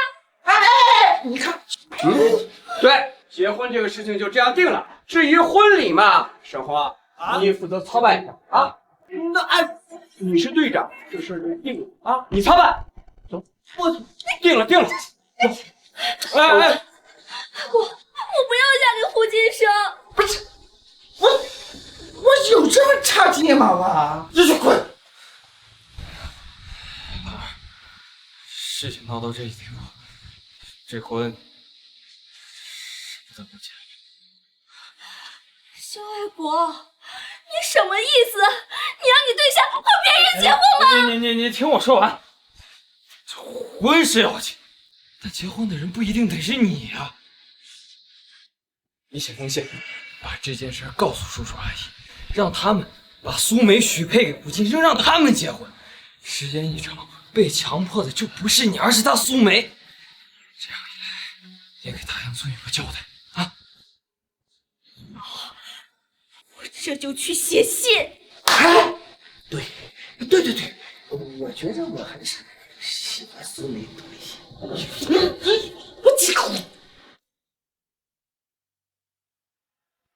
爸，这馒头加青菜怎么吃嘛？我人都要饿死了。哎呀，不想吃别吃。咱们家有馒头青菜都不错了。想想兰儿啊，他在农村不一定能吃上这些东西，他有多苦，你知道吗？啊！要不是那个挨千刀的贼，他把咱家东西都搬空，咱至于过成这样吗？这警察也是，都过去这么久了，怎么连一点线索都没有啊？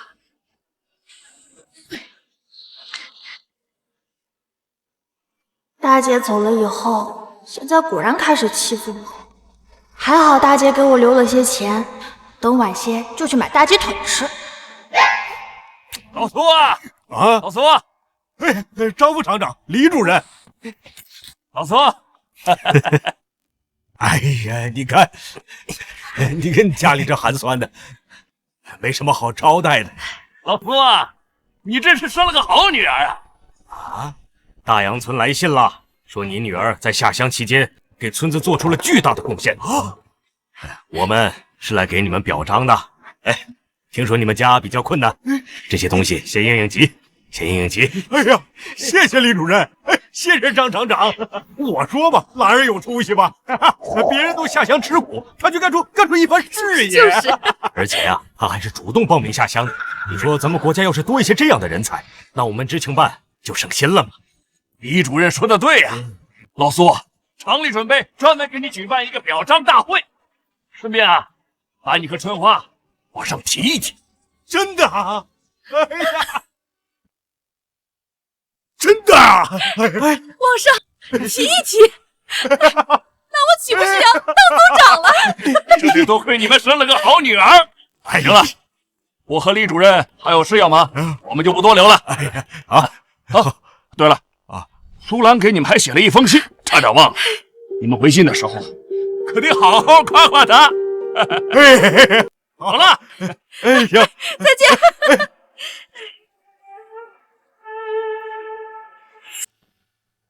王姐，你看见了吧？我们偏心苏兰呢，她不是没有道理的。我这乖女儿啊，即便是到了乡下，她也给我们苏家长脸，不像苏梅，只会给我们苏家丢人。苏兰还有那本事啊？依我看啊，这事儿像是苏梅干的。呸！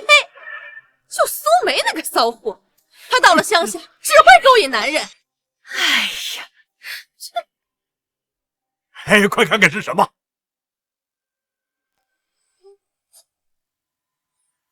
怎么会这样啊？什么大惊小怪？这苏兰竟然被村子里的流氓给睡了，真是恶有恶报。不过他竟然想让大姐代替他嫁给那流氓，实在是太坏了。简直就是畜生！爸，我们这就去找李主任，给兰儿姐做主。站住！现在找李主任，岂不是闹得人尽皆知？你想毁了兰儿吗？对，这张副厂长和李主任还要给咱们开表彰大会呢。这个时候，兰儿不能有一点点污点呀。那我就看着兰儿姐受委屈吗？现在最好的办法就是按照兰儿信上说的，让苏梅代替她嫁给那个胡金生，这样既能保住她的名声，也能让大杨村的人满意。凭什么呀？大姐又没有做错什么，要是让她嫁给胡金生，她这辈子不就毁了吗？小孩子，你懂什么呀你？就苏梅那个破鞋，她被流氓睡了就睡了，她怎么能和苏兰比啊？我看就这么定了，赶快去写信。去。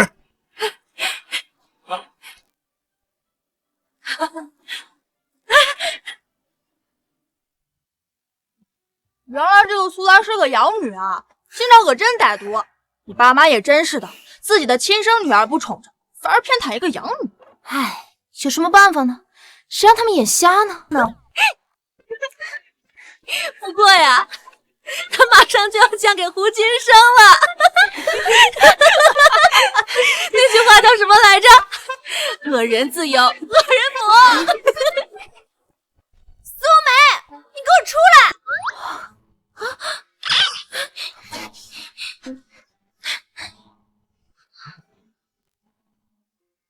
走。苏梅，这不是我的好妹妹苏兰吗？怎么，你不忙着筹备婚礼，来我这干什么呀？该和胡金生结婚的人，可是你啊！你在胡说什么啊？苏梅又没和胡金生发生什么，凭什么要他去结婚？这可是我们爸妈的命令。信呢就在这儿，你们看看吧。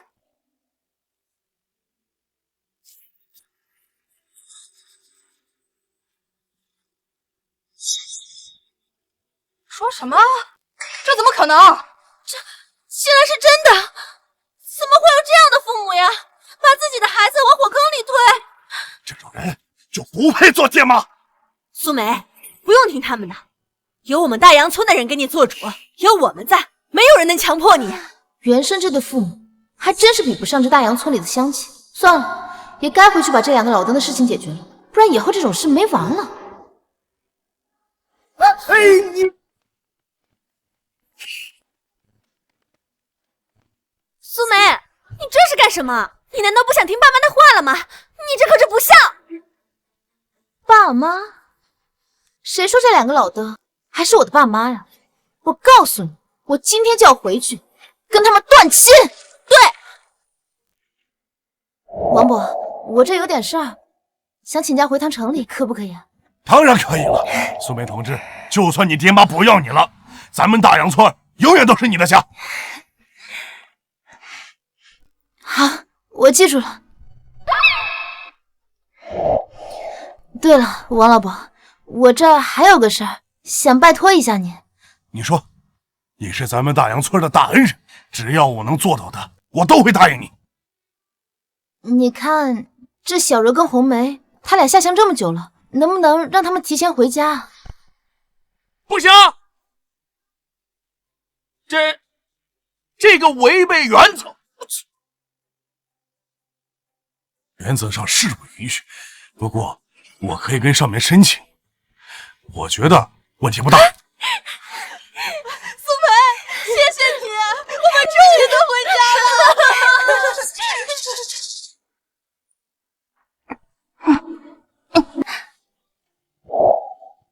啊，大姐，你怎么回来啦？我回来办点事儿。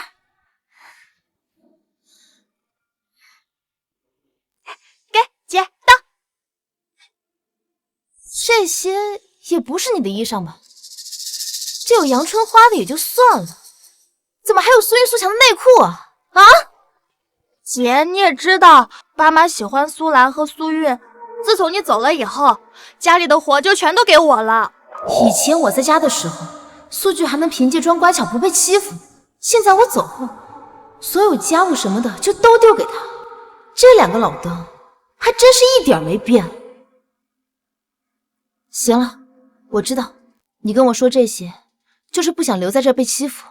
这样，干脆这次你就跟我一起下乡。真的可以吗？有什么不可以的？下乡又不是什么好差事，这多少人啊，躲着都不想下乡呢。唉，不过比起这儿啊，下乡还是来得太舒服了。哎，这苏强、杨春花俩人呢？不在家？他们今天有一个表彰大会，去置办衣服去了。表彰大会？他俩也配被表彰？对了，大姐，我听说苏兰在大洋村救活了庄稼，你和苏兰都在大洋村，她真的救活了？就她，这你信吗？其实救活庄稼的人是我，我估计啊，是那乡亲们写信的时候没写名字，才闹了这么大的误会。大姐，你可不能让他们占了你的便宜，他们说还要把你嫁给胡金生呢。这明天他们不是有个表彰大会吗？那咱们俩就给他们准备一个大大的惊喜啊！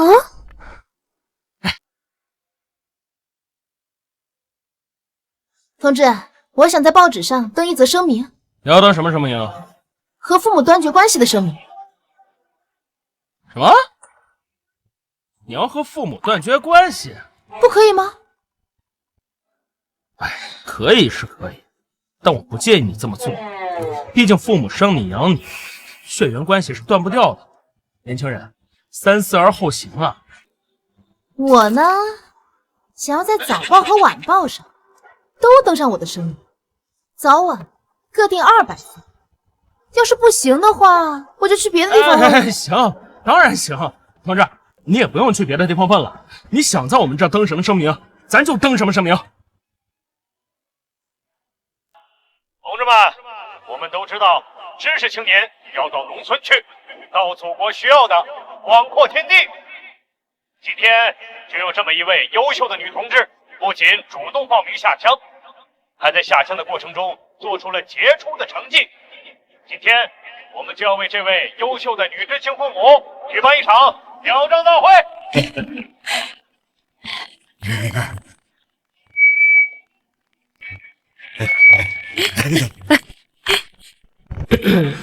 对于苏强和杨春花2位优秀的同志，经过厂里的研究决定，任命苏强同志为第3车间主任，杨春花同志为护理主任。现在，这2位同志发言。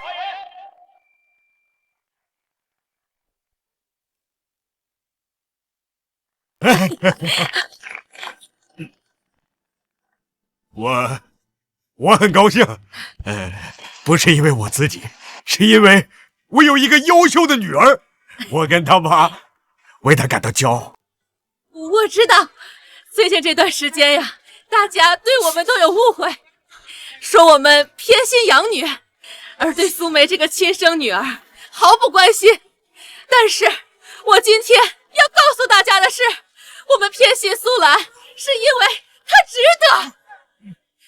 我们不仅之前会偏心她，以后啊，我们还会向着苏兰。对，就算苏兰再懂事，这做父母的也不能这么说话吧？唉，今天这个表彰会啊，可算是让他们出尽风头。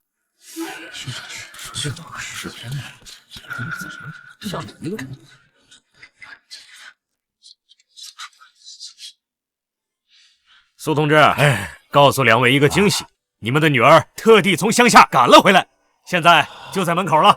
什么？兰兰回来了？快请她上来呀！我都好久没见我的兰儿了。她去乡下了这么久，应该吃了不少苦吧？好，那就让我们有请这位模范知青进来。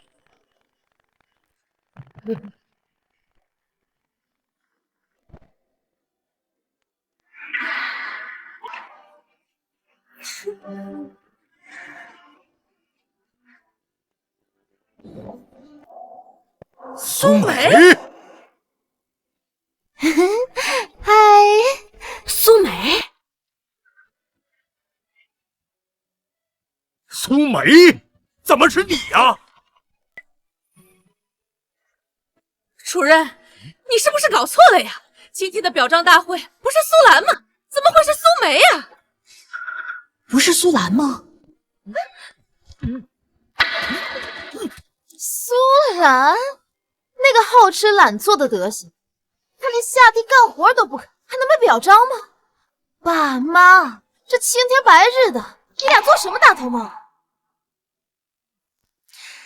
主任，这个呀是王老伯托我交给您的信，您看完啊就知道，到底这2位要感谢的人是谁了。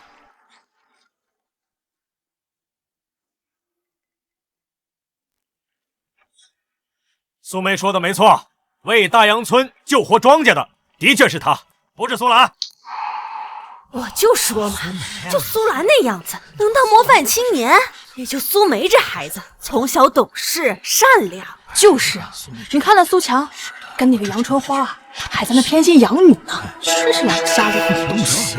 苏梅，别让他们占了你便宜，今天这个表彰会就该是你的，凭什么让他们被升官啊？就算是苏梅又怎么样？苏梅她也是我的女儿啊，我们凭什么不能被表彰？是吧，厂长？这表彰大会本来就是表彰优秀知青父母的，对不对？对呀，苏兰是我的女儿，苏梅她也是我们的女儿啊。还就真不是。各位，我苏梅从今天开始就跟苏强还有杨春花断绝父女母女关系。苏梅，你知道你在说什么吗？怎么，你没有听清啊？行，我再说一遍。我苏梅从今天开始将断绝一切和苏家的关系，特此登报声明，广而告之，为的就是从今以后不要再把我苏梅跟苏家牵扯到一起。至于这为什么要断绝关系呢？声明里面写得很清楚。苏梅呀，苏梅，你这就是大逆不道！哎呀，你可是我怀胎10月生下的呀！你说断绝就断绝了，我不同意。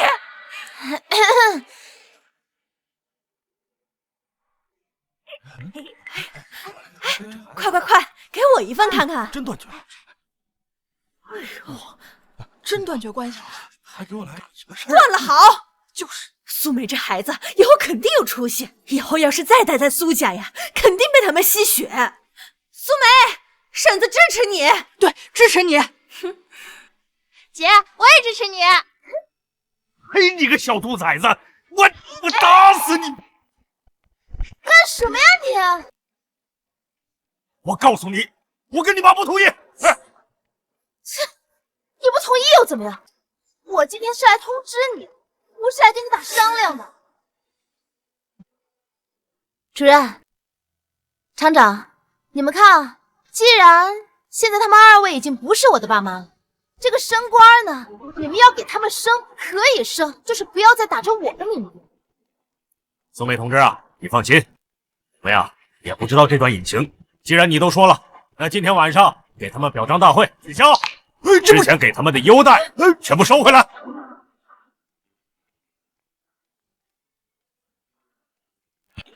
哎呀，造孽呀！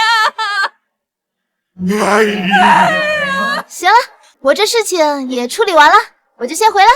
哎，苏梅，不要以为你登张报纸你就不是我苏强的女儿了，别忘，你的户口还在我苏家，你永远都是我苏强的女儿，永远都逃不出我的掌心。对呀，这老逼的，真是阴魂不散。哎你，哎呀！姐，你刚才可真厉害，居然当着那么多人的面跟他们断绝关系。其实这个呀，也就是说说而已。你没有看到那苏强最后说的话吗？咱们呀，要是想真的跟他断绝关系，可难着呢。哎，姐，我有一个秘密，是关于苏强的。什么秘密啊？姐，我跟你说啊，之前我还没有发现，但自从你走了以后，苏强他总是趁着咱妈不在家，偷偷的溜出去，而且每次回来身上总有一股女人的香味儿。女人的香味儿？姐，这是我在咱爸藏私房钱的地方找到的照片。啊，这是苏兰跟她的亲妈？这个苏强居然还留着照片，莫不成这苏兰真是他的私生女？我也是这么想的，而且他们可能现在还有联系。那你知道这苏强一般什么时候去吗？他一般都是周5、周6去。这2天妈妈加夜班，他刚好过去，头天中午才能回来。老逼的，既然你不放过我，那我就只能把你送走了。等到时候呀，我找到这苏强跟白云幽会的地方，你呢就把这个照片拿给杨春花一看，姐姐我呢就带你看一出捉奸大戏。哈，不过姐姐，你怎么知道他们在哪私会啊？当然是跟踪了。走吧。希望今天苏强不要让我失望，不然我还得多等2天。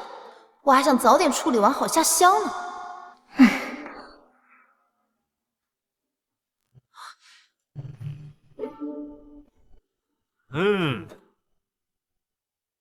这是回家的路，苏强该不会真这么不给力吧？我一回来他就不去了。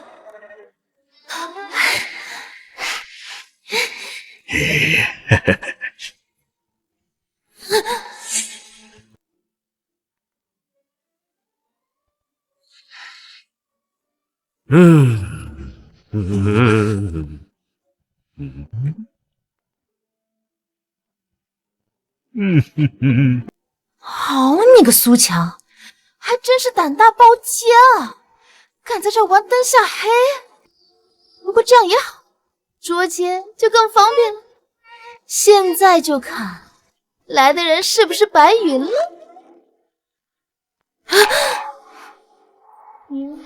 来香，夜来香，夜来香。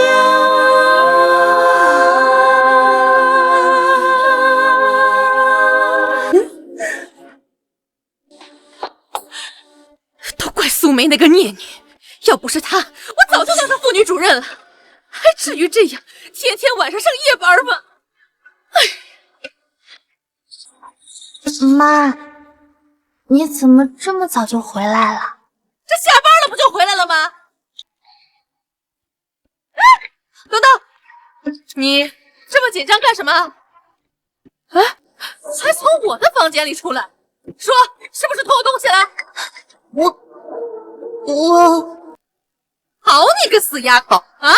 你大姐是大孽障，你还想当小孽障啊？啊！赶紧把东西拿出来，再不拿出来的话，别怪妈收拾你！哎呀，你拿出来呀你！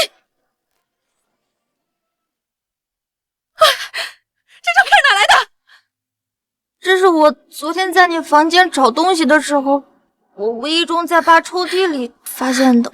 我就想偷偷跟上去看看是不是误会，就发现爸他发现了什么？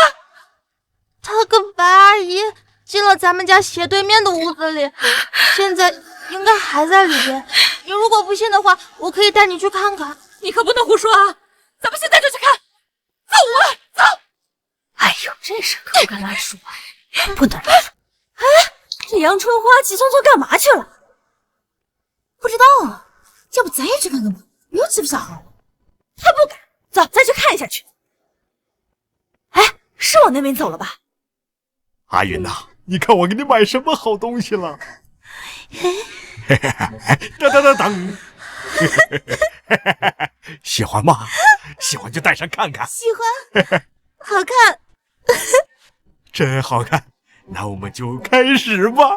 不要嘛，强哥，这一大早的，人家还想再睡一会儿。哎呀，你又不上班啊？多睡一会儿少睡一会儿又怎么了？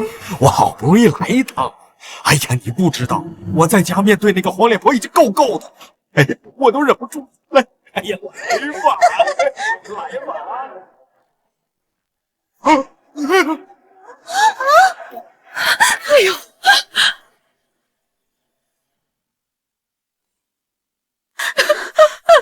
哎呦，这是什么事啊？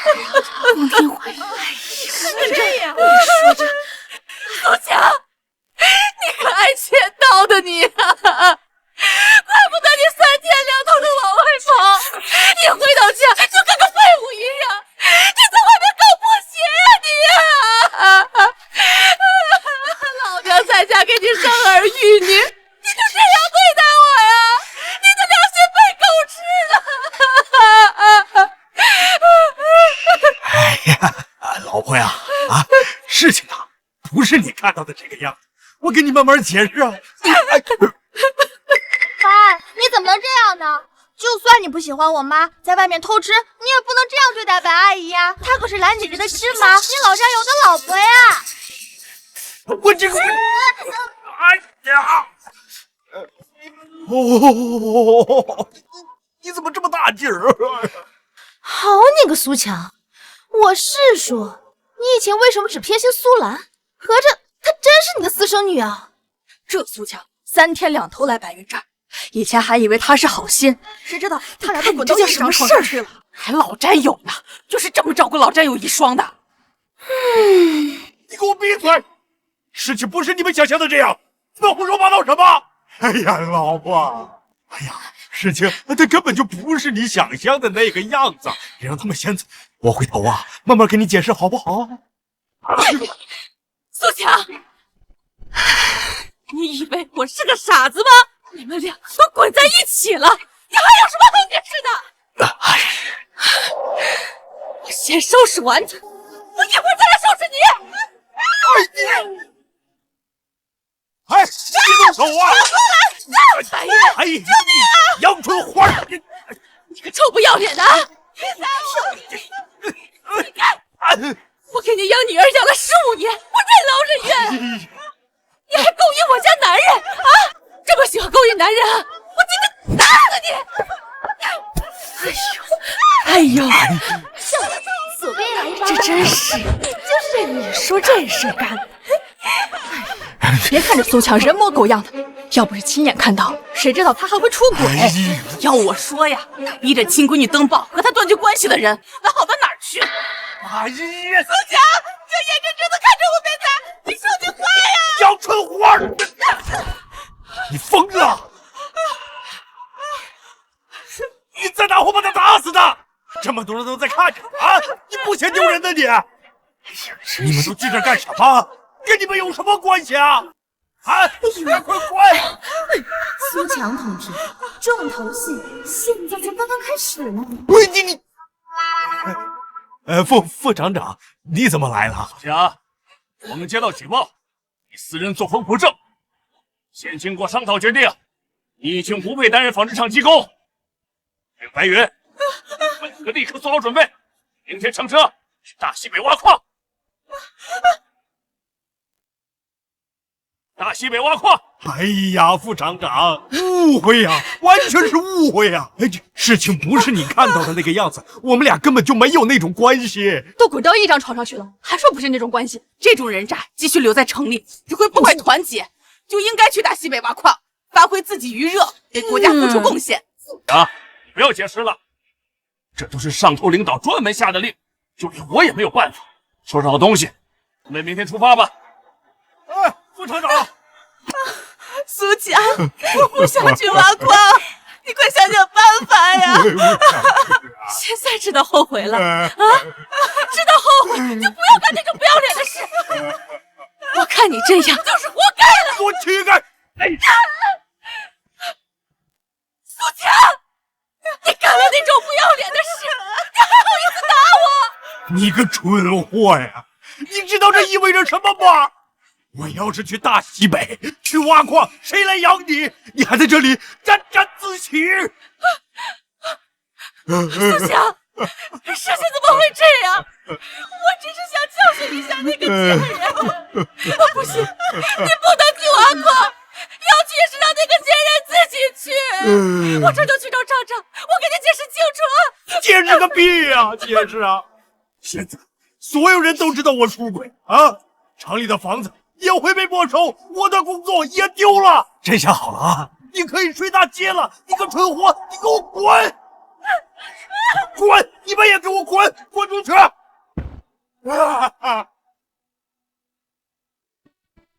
大姐，爸去大西北挖矿，他以后是不是就再也不能欺负我啦？当然了，以后呀，你就跟着姐下乡，姐呢帮你吃香的喝辣的。这个年代，去大西北挖矿可不是什么好事，不仅生活艰苦，而且一不小心还有生命危险。这次去，说不定都回不来了。苏梅，是不是你故意让小菊带我去捉奸，然后害得你爸丢了工作？你这个孽女，你心肠怎么这么狠呀？这位阿姨，您说话要讲证据的，是你看了照片要去捉奸的，是你说他们两个人搞破鞋的，这跟我有什么关系啊？要不是你把这个事情闹这么大，大家怎么会都知道苏强出轨？那还不是因为你啊！啊！要不是你，我怎么会去捉奸的？现在害得你爸丢了工作，不行，你现在就跟我去厂里，给厂长解释清楚，说是你害的你爸。杨春花女士，你刚刚捉奸他们的时候不是气派的很吗？怎么现在知道害怕？哦，你是知道自己要流落街头，要和西北风了？我好不容易才把那个老登送走，我怎么可能还陪你去解释啊？你就死了这条心吧！那可是你爸呀！你怎么这么狠心啊？爸，杨女士，你是不是忘记了？我们早就已经断绝关系了。你以后就不要说谁陷害谁的事情，小心我告你诬告。走，小妹，咱们去大杨村。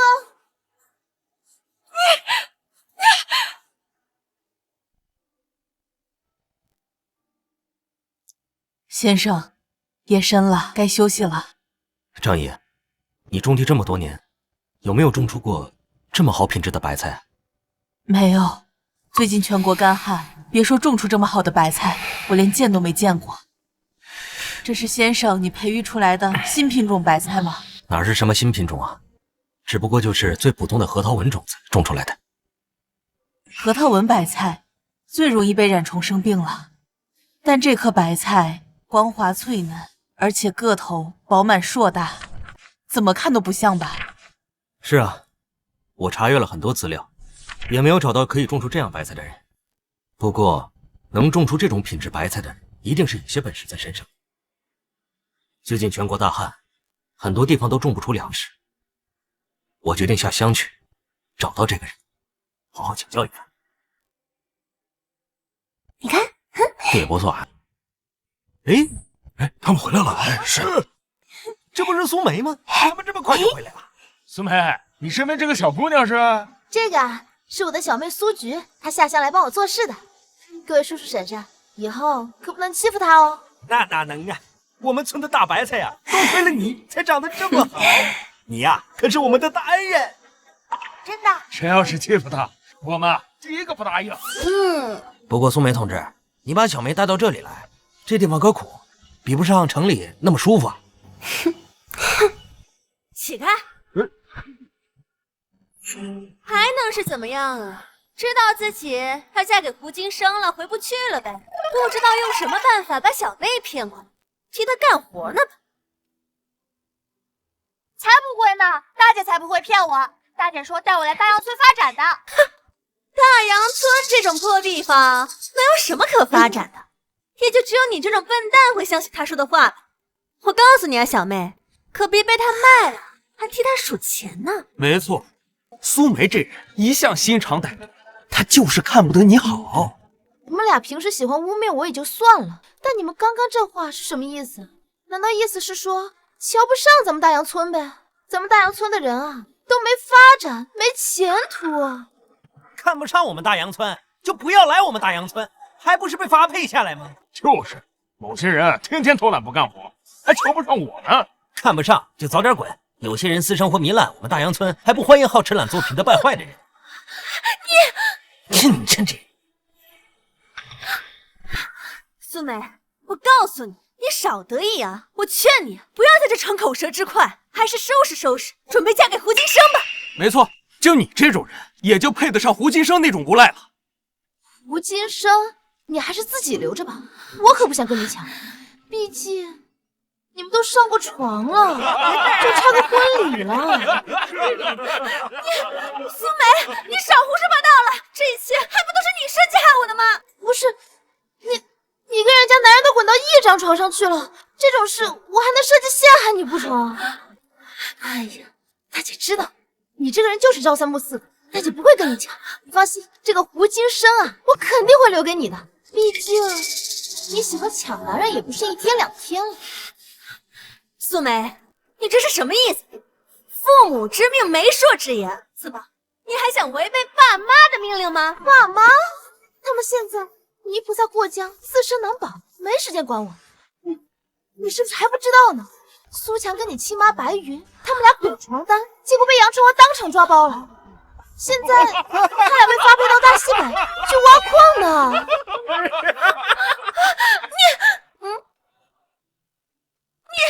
你胡说八道！我妈和苏强怎么可能会干那种事情？你再污蔑我，小心我去大队里告你！是不是真的？你自己写信回去问问不就知道了。怪不得啊，苏兰能做出抢苏梅男朋友、出轨胡金生的事，原来一切都随根儿啊！上梁不正下梁歪，原来啊都不是什么好东西。你们不要说了！自己都敢做，还不让人说？我呸！当了婊子还想立牌坊，下贱！说什么？走啊！等着你给我！哎呀，就他这样的心理素质，还跟我们俩斗，是不是还嫩了点？走回家吧，我们先走了啊，拜拜。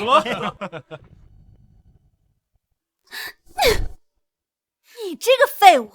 苏梅那个贱人那么欺负我，你连一句话都不说吗？放心吧，我已经有办法对付苏梅了。什么办法？虽然没有父母之命，但他胡金生可不管这么多东西。到嘴的鸭子飞了，那胡金生会那么轻易放过苏梅吗？咱们只需要把这件事告诉胡金生，他肯定找苏梅麻烦。好，这个主意好。胡金生那个无赖要是知道了，肯定不会善罢甘休的。他苏梅也绝对不可能同意，最好是能直接把苏梅给办了。凭什么只有我一个人要受这种侮辱？我要让他也被千夫所指。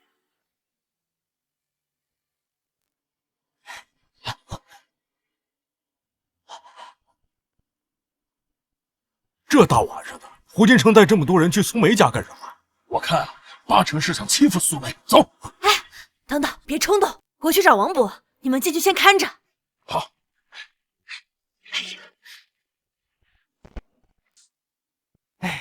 你是什么人？为什么来我家？你就是苏梅那小妹，这不关你的事儿。老子找苏梅那个贱人，让开！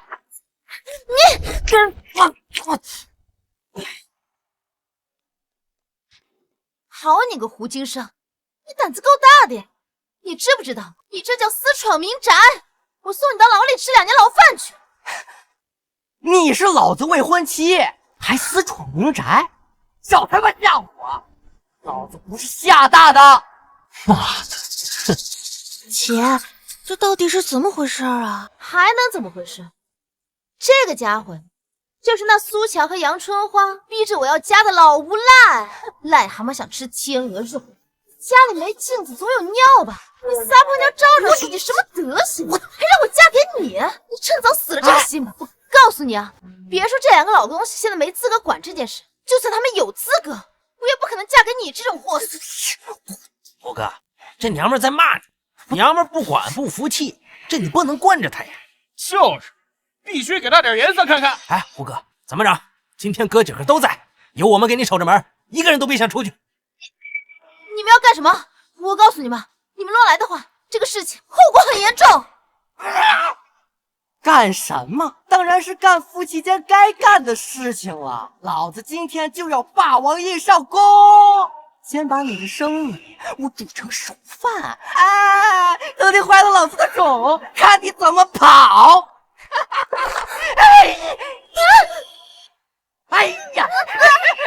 我懂。胡哥，胡哥，胡哥，你没事吧？你个贱娘们儿，你敢打你老公，咋这么恶毒呢？我告诉你，我这一脚算轻的，你们要是再敢胡来，我让他断子绝孙！哥几个，先老子把他按住！你，我要扒光他的衣服，让他知道敢打老子的下场！苏梅，你没事吧？你还好吗，苏梅？放开！胡哥，来了好多村民，现在怎么办？这狗屎，都给我先上，别管他们了！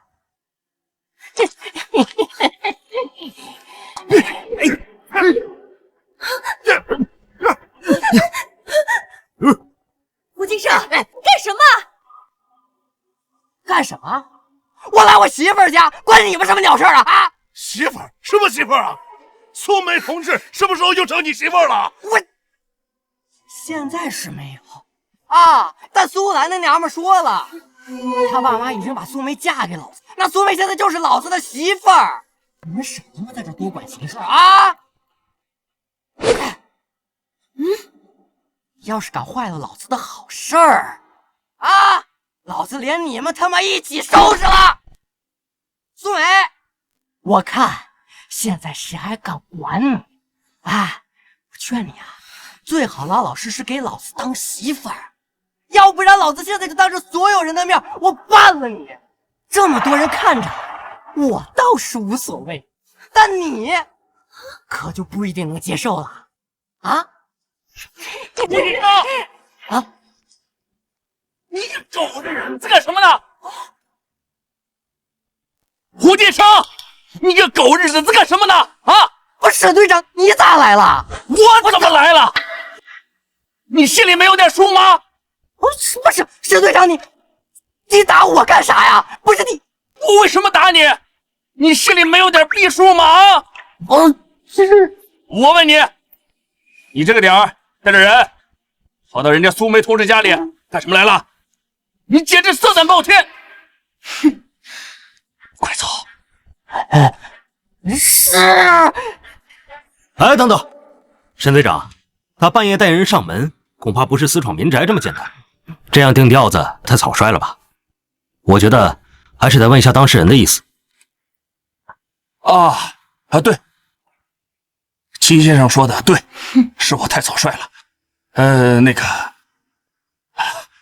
苏梅同志，你作为当事人讲讲发生了什么情况？那个，你想清楚了再说。你放心，我们都会给你个说法的。队长，这无赖带着一群人上面要欺负我姐，要不是村民来得及时，我姐可就被他们给欺负了。我们夫妻之间的事情怎么能叫欺负呢？我警告你啊，你可不要乱说。既然你说你们是夫妻，那结婚证给我看看。你连结婚证都没有，还说什么是夫妻？我看你就是半夜带人私闯民宅，想强奸未遂吧你！带走，明天送到县里公安局去。不要啊！不是，队长，你现在可不能不管我呀！我这么多人回去送了，怎么闭嘴！还不快带走！我欠你良心的，你个狗日的！我去看看他。苏同志你好，认识一下，我叫秦维先。你好。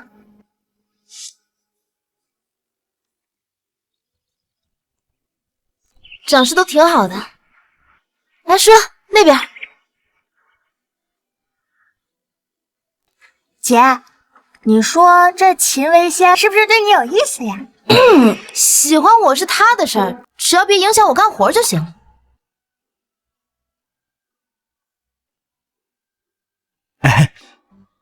放心吧，苏同志，我是不会影响你干活的。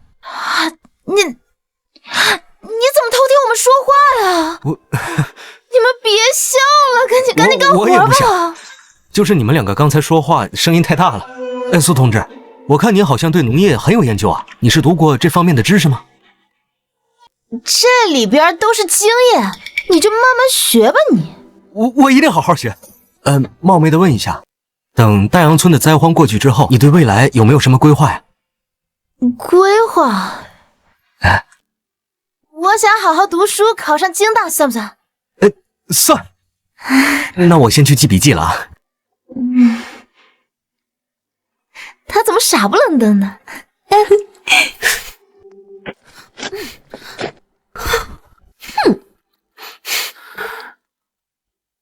兰儿，你还好吗？这天太热了，你歇会儿，这活我来干啊。你就知道干，你瞧你出的什么主意？胡金生那个废物，没能得到苏梅也就算了，还害得自己被判了一个什么缓刑3年枪毙，更是害得我们在这个破地方工作。哼，苏梅那个贱人，大杨村的村民向着他也就算了，现在又不知帮上了一个什么身份的男人。哼，兰儿，你说这附近有没有野猪出没呀？好像有。怎么了？这成熟的庄稼要是被野猪糟蹋了，他苏梅该怎么办？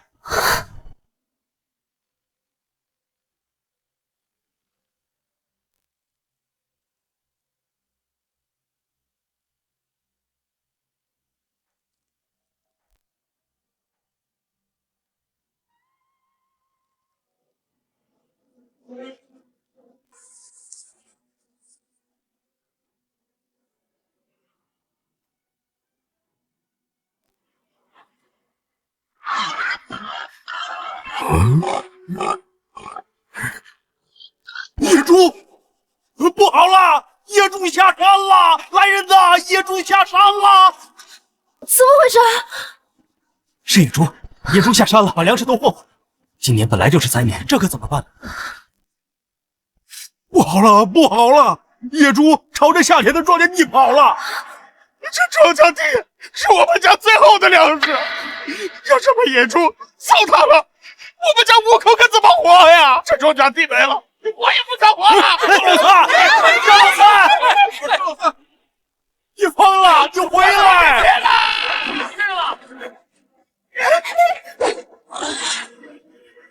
张老三，粮食没了，大家接济还能活着，你没了，可就真的没了。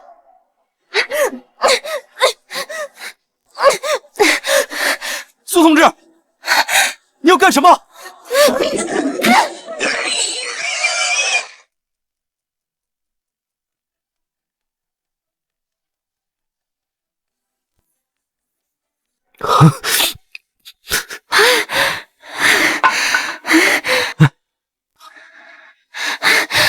张老三，你没事吧？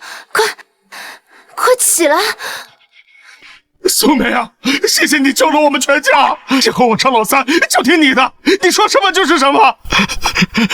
快起来，你别这样。今天这个事儿啊，换成任何人，我都会这样做的。这些是我们辛苦种的庄稼，我不会让任何人或者畜生毁掉它们。咱们要一块加油，好好活。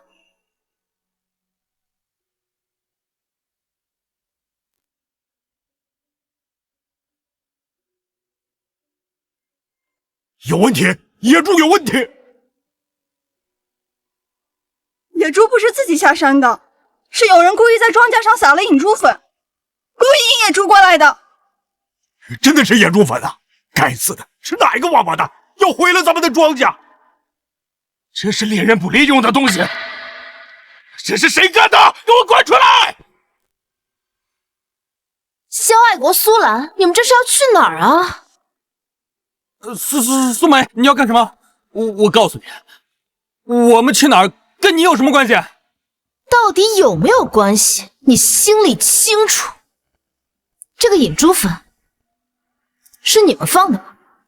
苏梅，你少胡说八道！我们怎么可能干出这样的事情？你不要污蔑我们！污蔑？是不是污蔑？你心里也最清楚。你们身上可还有引猪粉的味道呢，还敢说这件事情不是你们做的？苏梅，你少胡说八道，说话可是要讲证据的。好，你想要证据，我就给你们证据。小妹，好的，大姐，我这就去他们家查，保证查出来。蠢货！用完引猪粉之后，我早就把证据处理干净了，就连衣服都洗了一遍，看你从哪儿找到证据。只要找不到证据，那你苏梅就是诬告。那么多农作物没了，我看你还怎么等着？你确定就是他们吗？我非常确定，我天生嗅觉很灵敏，而且你不想想，他们白天穿的什么衣服？我担心是怕这两个人处理了证据，这还是太冲动了。苏梅虽然很厉害，但见识还是少了些，不知人心险恶，只怕他们早已将证据处理干净。这不仅不能找到证据，只怕还要被扣上公报私仇的罪名。苏梅，你到底能不能拿出证据来啊？你要拿不出的话，赶紧把我们放了！我现在严重怀疑你是公报私仇，故意污蔑我们。要我说，这引猪粉就是你放的，故意演给大伙看，好把这罪名安到我们头上。不可能！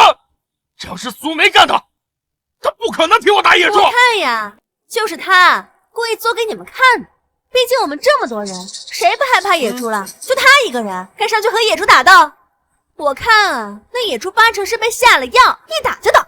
要不然她一个女人，怎么可能会有这么大的力气？大姐，找到了，这是他们今天穿的衣服，口袋里还有引猪粉的包装。你们不是想要证据吗？证据就在这里。两个畜生为什么要毁我们的庄稼？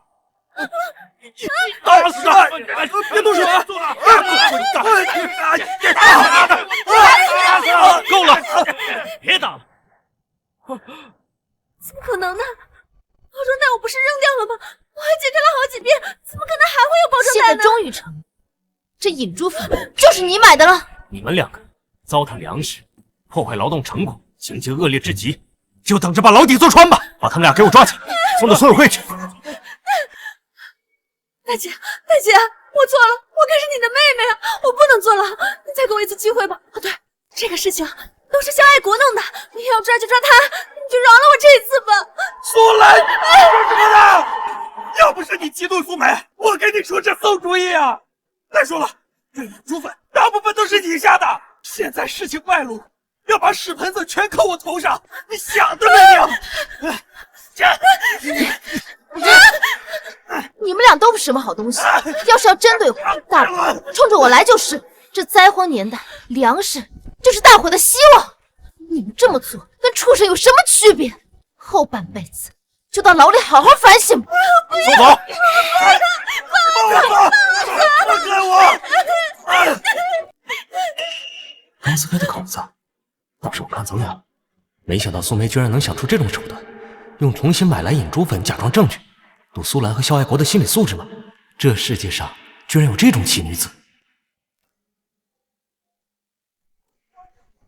每家每户限领3斤猪肉啊！领完去帮忙做饭，可不敢多领啊！好，多亏了苏梅，让我们保住了庄稼。苏梅简直是上天派来的福星啊！肯定是，要不然苏梅怎么有这么大的力气？那可是足足300斤的野猪，竟然被他一锄头给打死了。如果不是福星照示，怎么有这么大的本事？哎，你干什么？这是我的猪肉啊！你我的猪肉啊！你别抢啊！哎这，哎这什么？这是我家的猪肉啊！哎，你谁呀？怎么回事？秦先生，这人不是我们村子的，也会在我们排队队伍中，这赶都赶不走。这吧这是。我虽然不是你们村的，可是我是苏梅的妈呀！这野猪是我女儿打的，难道我不应该领吗？您是苏同志的妈妈？是，这肉亲应该给我吧？你们想要呀，就自己排队再领去。是这样，她既然是苏同志的妈妈，你把肉就给她吧，我把我的给你。那行，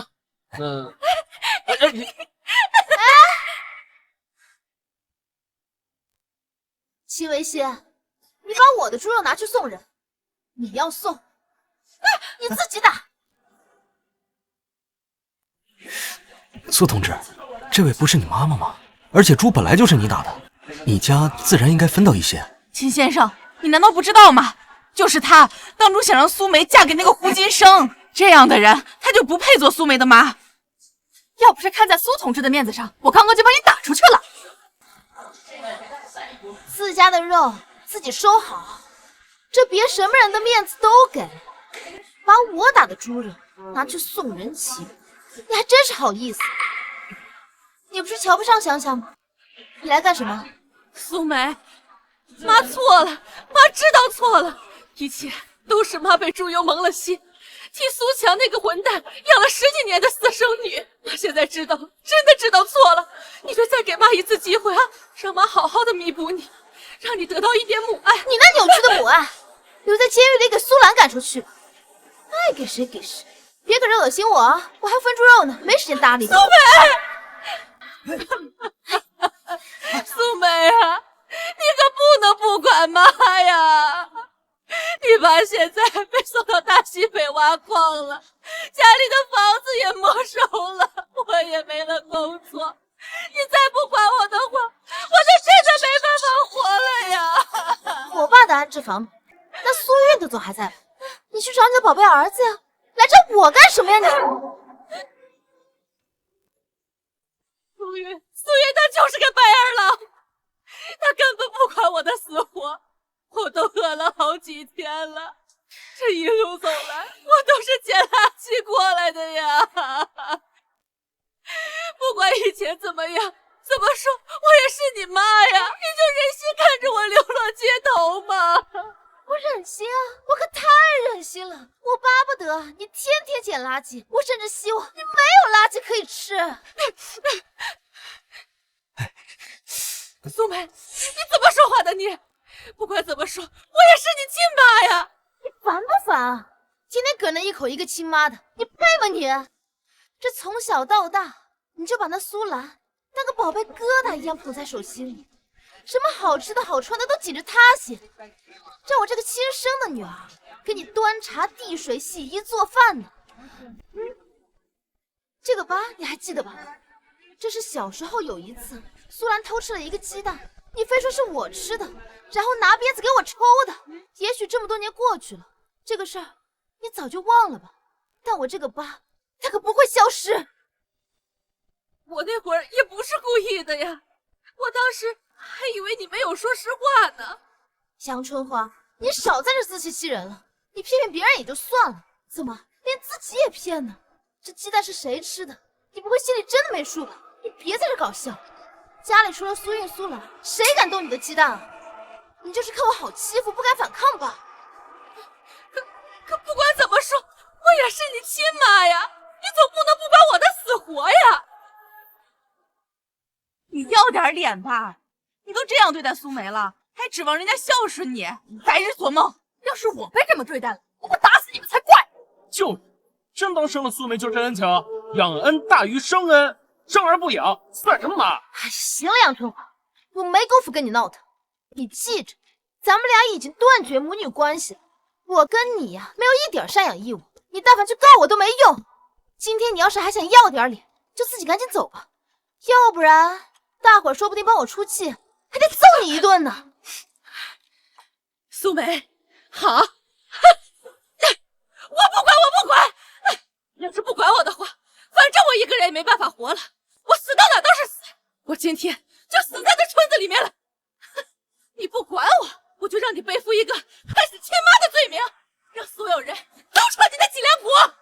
真是大姐，要不然你就给他个工作，让他在村里干点活，给他口饭吃。要是事情闹大了，影响也不好。虽然我和杨春花断绝了关系，但苏菊却还有赡养他的义务。要是真不管他的死活，日后苏菊怕是免不了被非议。行了，那就给你一个机会，留在村子里吧。但是啊，你得干活，你可别想着偷懒，我还能帮你什么？要是再给村子里添乱，就别怪我们把你赶出去。只要你给我有个地方住，有口饭吃，怎么都行。走。来大杨村大半年，村子内的情况总算是好了起来，家家有余粮，再也不用担心吃不饱，也开始建起了新屋。可大旱的情况却是越发严峻起来。村长，哎呦，坐，来，坐。苏同志、秦先生，你们总算来了。我们大伙啊都等着你们呢。村长，那么着急叫我们来，是有什么事儿吗？这次啊，召集大家开这个会呢，主要是针对这个大旱的事情。这个大旱持续了大半年了，始终不见好转，而且也不知道还要持续多久。虽然我们村苏同志你来了以后啊，好了很多，可是附近10几个村却颗粒无收。有的甚至都已经到了快活不下去的地步。王伯说的没错，虽然啊我们村现在情况不错，但若是大旱持续下去，这恐怕我们村一样会被打回原形。对，所以说，把你们请回来，就看看你们2位还有没有什么好的办法、好的主意。虽然我有灵泉空间，但每日生产的泉水确实有限。提供给大杨村也就算是勉强，还有多余的水要送给其他村民。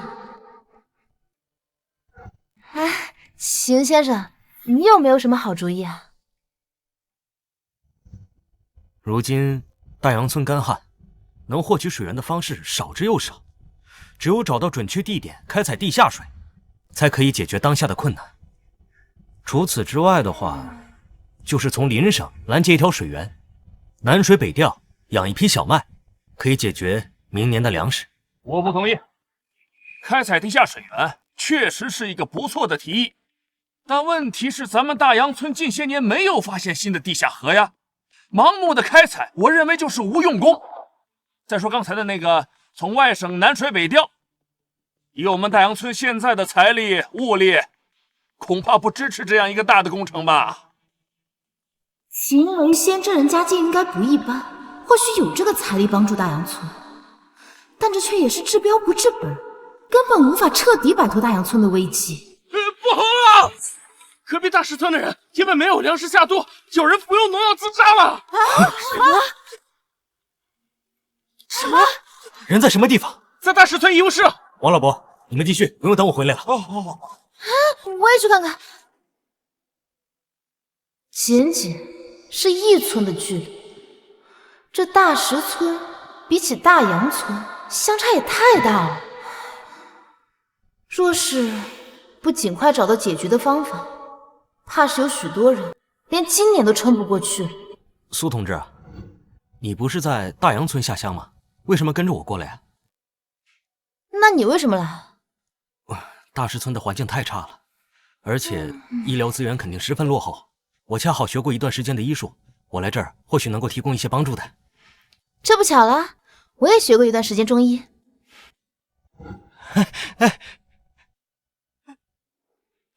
求求你，大夫救救他！救救我儿子！大夫，病人情况怎么样了？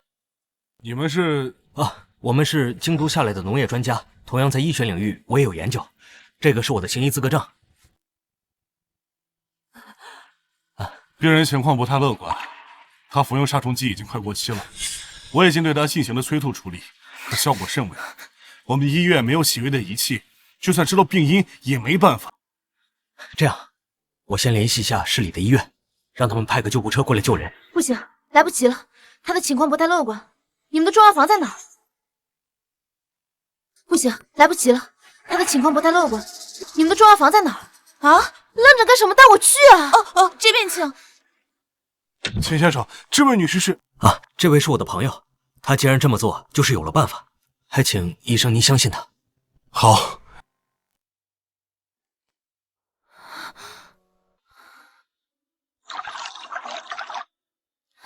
快！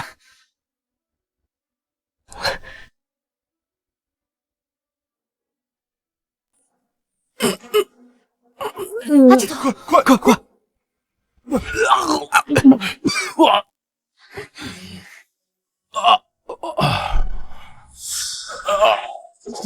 你给他喝了什么？朱雀汤。这个要是煎制之后服下的话，有养胃的作用；但若是生粉冲泡的话，会刺激肠胃，激发人体的保护机制，达到催吐的效果。朱雀汤，这是什么配方？我怎么从来没听过？你听说才有鬼了，这名字是我瞎编的，主要催吐的原因是起了灵泉水的反作用。我这是在哪？王爷，你没事吧？你怎么这么冲动？就算日子再过不下去，也不能喝农药自杀呀！还得多亏了这位女士，要不然你可就真死了。我没死。为什么？为什么要救我？为什么？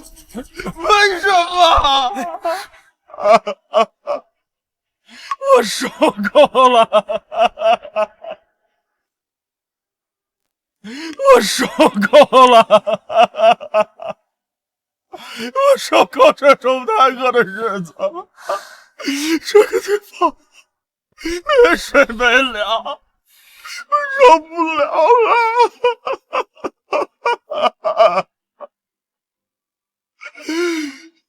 老天爷，你给我个痛快！王爷，这吃不饱饭的人又不止你一个人，这其他人都在为此而努力，你怎么为此浪费自己的生命呢？我也不想，可是我没办法，我也想活着。那要是我能让你吃饱饭呢？你要是愿意相信我，就好好活下去，总有一天我会努力让所有人都吃饱饭。你是高阳村的苏梅？是我。那你愿意相信我吗？你愿不愿意跟着我一块努力，为了让大家吃饱饭而奋斗？我相信你，你能让高阳村的人都吃饱饭，肯定也能让其他村子里的人都吃饱饭。你说怎么办？我跟着你走。你别激动，既然如此，那就不要浪费自己的生命了。以后啊，就跟着我，咱们一块努力奋斗，争取让所有人都过上不用挨饿的日子。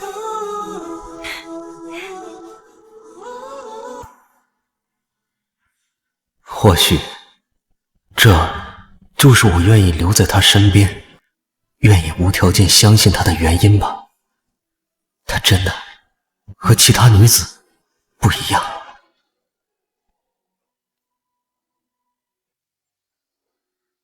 如今整个大洋山都干旱了，这点泉水根本无法解决问题。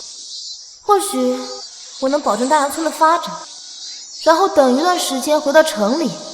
可其他村子的人该怎么办？难道我要眼睁睁的看着他们饿死吗？不行，一定还有其他办法的。这是我体内的灵泉，它这是什么意思？让我跟着这光线走？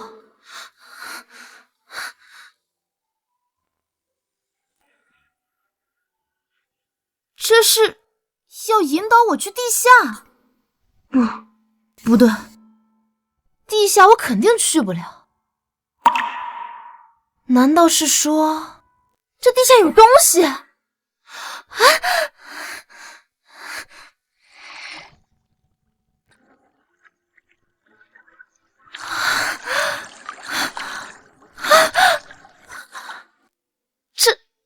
这是地下河，灵泉是在告诉我这下面有水，太好了，大家村村民有救了，太好了！我会让所有人都吃饱饭，让所有人都过上再也不用挨饿的日子。这真的可以成功吗？秦维仙，苏同志，你不是说要自己走走吗？怎么这么早就回来了？先别管这个了，我找到地下河，在哪儿？走啊！哎，等等我！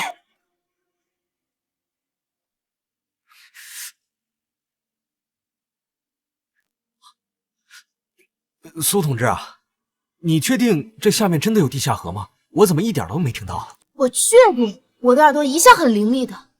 好吧，我相信你，我立马找人过来勘探。如果真的有地下河的话，我让村民集合。不行，这秋种的日子不远了，要是再勘探的话，只会浪费时间的，时间不允许。我们必须在秋种之前把地下河给挖出来，要不然的话，明年大伙儿都得挨饿了。可是，如果这下面不确定是不是真的有地下河的话，就算我相信，其他人也不一定相信。而且现在大家都在忙碌，如果下面没有地下河的话，到时候你会被外人唾弃的。秦维仙，那你相信我吗？我相信你，但其他人……只要你相信我，大洋村的村民相信我，这就够了。到时候你代表村里同意，我就有把握开凿挖井，让整个大洋山不再缺水。要是出了什么事的话，我苏梅一个人承担。好，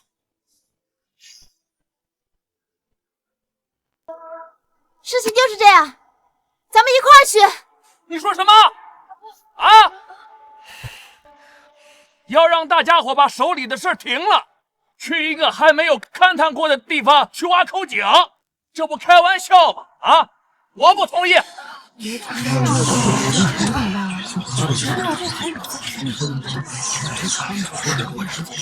这也太儿戏了吧！都没有查出来地下有没有河，就要开工，这不胡扯吗？就是，现在本来就是大旱，劳动力弥足珍贵。若是真挖出来水还好说，若是挖不出来了，该怎么办？我们大家啊，还要不要活了？这件事太大了，虽然苏同志你很有能力，但我们不能在这件事上冒险。你看看，你们都听到了，不是我一个人不同意，对不对？实在是这件事情太过于冒险啊！万一判断有个什么失误啊，谁能担得起这个责任？担不起这个责任，我来担。王伯，你想清楚了，这不是咱们大洋村一个地儿的事儿，周围还有好几个村子呢，对不对？几千口人呢。那咋？那就什么都不做，活活等死啊！这叫不求有功，但求无过嘛。现在大旱的事情，它总会过去的嘛，国家也不会放着我们不管嘛。我们只需要等着就行了，不是说听这个黄毛丫头在这瞎安排。再说了，王伯，别说你德高望重啊，你担不起这个责任。你够了！凿井挖水是我一个人的决定，有什么事冲着我来。你刚才说王伯担不起这个责任是吧？这个责任我来担。从今天开始，我秦维仙就是让你们大家吃上水，也要让田里的稻子也要吃上水。是啊，这各位父老乡亲，我看过了，这后山的地下河水源非常的充足，要是真的能够凿井挖渠的话，别说是大杨村的稻子了，就是整个大杨山，到时候都能有水的。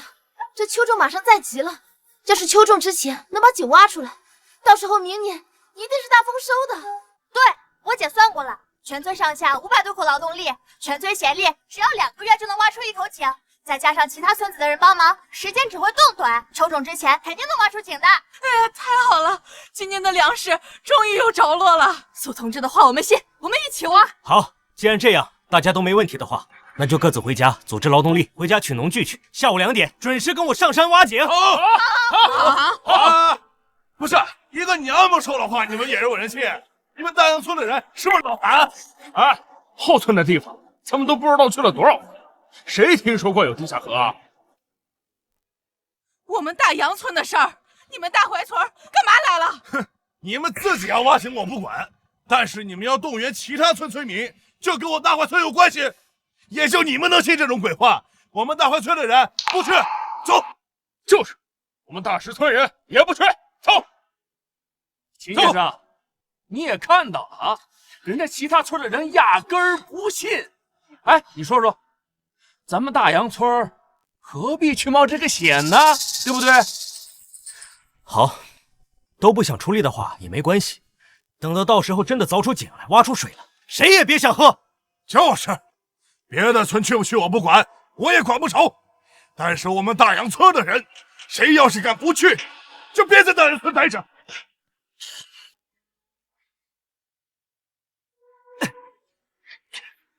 大家伙儿都辛苦了，咱们加把劲儿，争取秋种之前把这个井给挖出来。好，加油！来，苏同志，不好了！怎么回事？情况不太好，选择挖井的位置下面有块大石头，现在该怎么办呢？苏同志啊，现在怎么办呢？我们都已经挖了快半个月了，要是现在再换地方，那之前的努力可都白费了。是啊，努力白费都是小事儿，可这时间来不及啊！这石头这么硬，我们又没有机器和炸药，单凭人力去砸，得砸到什么时候去啊？先别着急，我联系下城里，看能不能调个挖机过来。不行，这来不及了，一来一回得耽误不少时间呢。而且现在村民们的士气很糟糕，要是一拖再拖的话，到时候再挖就没士气了。我是不是早说过啊？这井没有那么好挖，是不是？要我意思呀，这挖的还不够深，散了吧啊，及时止损了呗。你沈队长说的对啊，我们就不应该轻易相信苏梅的。哎，算了，回去吧。又不是我们一个村大汉，我们村还好，挨总能过去。行了，都喊什么呢？你们在你们家里面都是顶梁柱呢啊！遇到问题就想着等别人，咱们遇到困难就想办法解决困难嘛。对，解决困难。现在遇到了这么大一块石头，你把它解决了，你搬上来。你苏梅说的对，大家这个心态，怕是一旦停下来，后续就算能找到碎石机，怕是也不会再参与挖井了。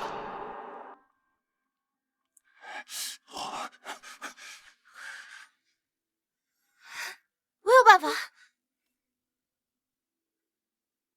我有办法。苏同志，你有什么好办法？赶快说呀！张老三，你去搞些柴火来，丢到这井里烧起来。我呀，烧得越旺越好。其他人都跟着我下山打水去，咱们把水啊运到山上来。走。走，好，你还有你，哎，都跟我走，我在这等你们。快走吧！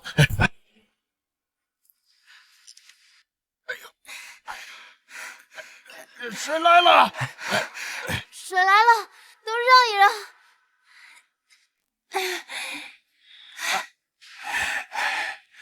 苏梅，你这是干嘛？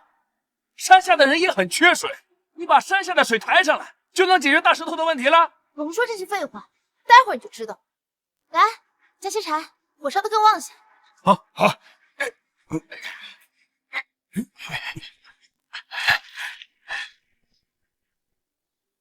行，差不多了，把水往里面倒吧。来，慢着，苏梅，你要干嘛啊？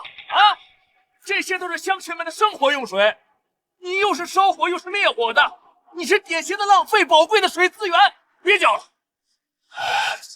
这怎么办？哎，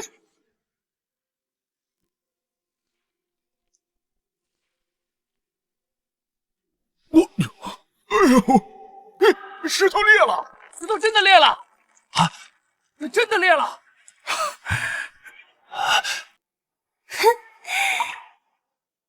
这个呀，就是简单的热胀冷缩原理。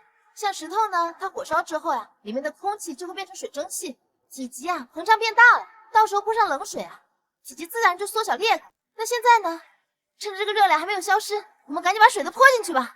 来，好。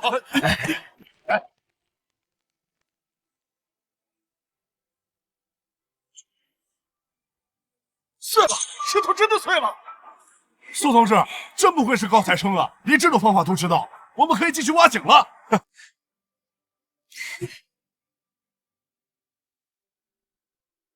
苏梅不但会农业、医学，居然连化学都能运用，还有什么是她不会的？父老乡亲们，那既然这石头的问题已经解决了，那咱们继续开工。好，加油，把井打出来！加油！咱们以后就不用为水发愁了。是啊，太好了！出水了！出水了！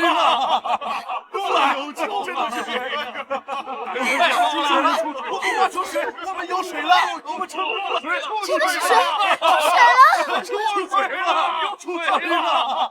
真的出水了！我们大阳村有救了！苏同志，这都是你的功劳啊！苏梅，多亏了你，要不是你，我们村明年都得饿死了。你可是我们全村的功臣啊！感谢！不用客气，这个又不是我一个人的功劳，这个呀是咱们所有人的功劳。苏同志，你就不要客气了。要是没有你，我们怎么能打出这口井来呀？这都是苏同志你的功劳啊，是不是？是啊，要不是你啊，我们早就活不下去了呀！你带给我们很大的希望啊！是啊。好了，既然有水了，那我们就一鼓作气，挖通水渠，灌溉农田，秋种，来年再也不会饿肚子了。干活吧！走！来，等一下。张老三，这是什么意思啊？齐先生，自从你来到我们大阳村之后啊，就跟个跟屁虫一样，跟在苏同志身后。什么时候表达自己的心意啊？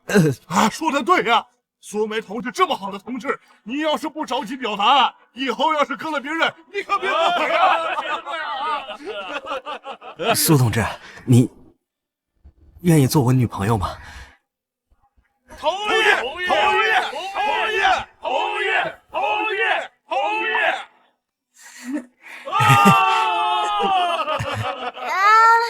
虽然这个花我收了，但这可不代表我答应了。我可是要上京大的，要是1年之后你也能来，那我就考虑考虑吧。一言为定。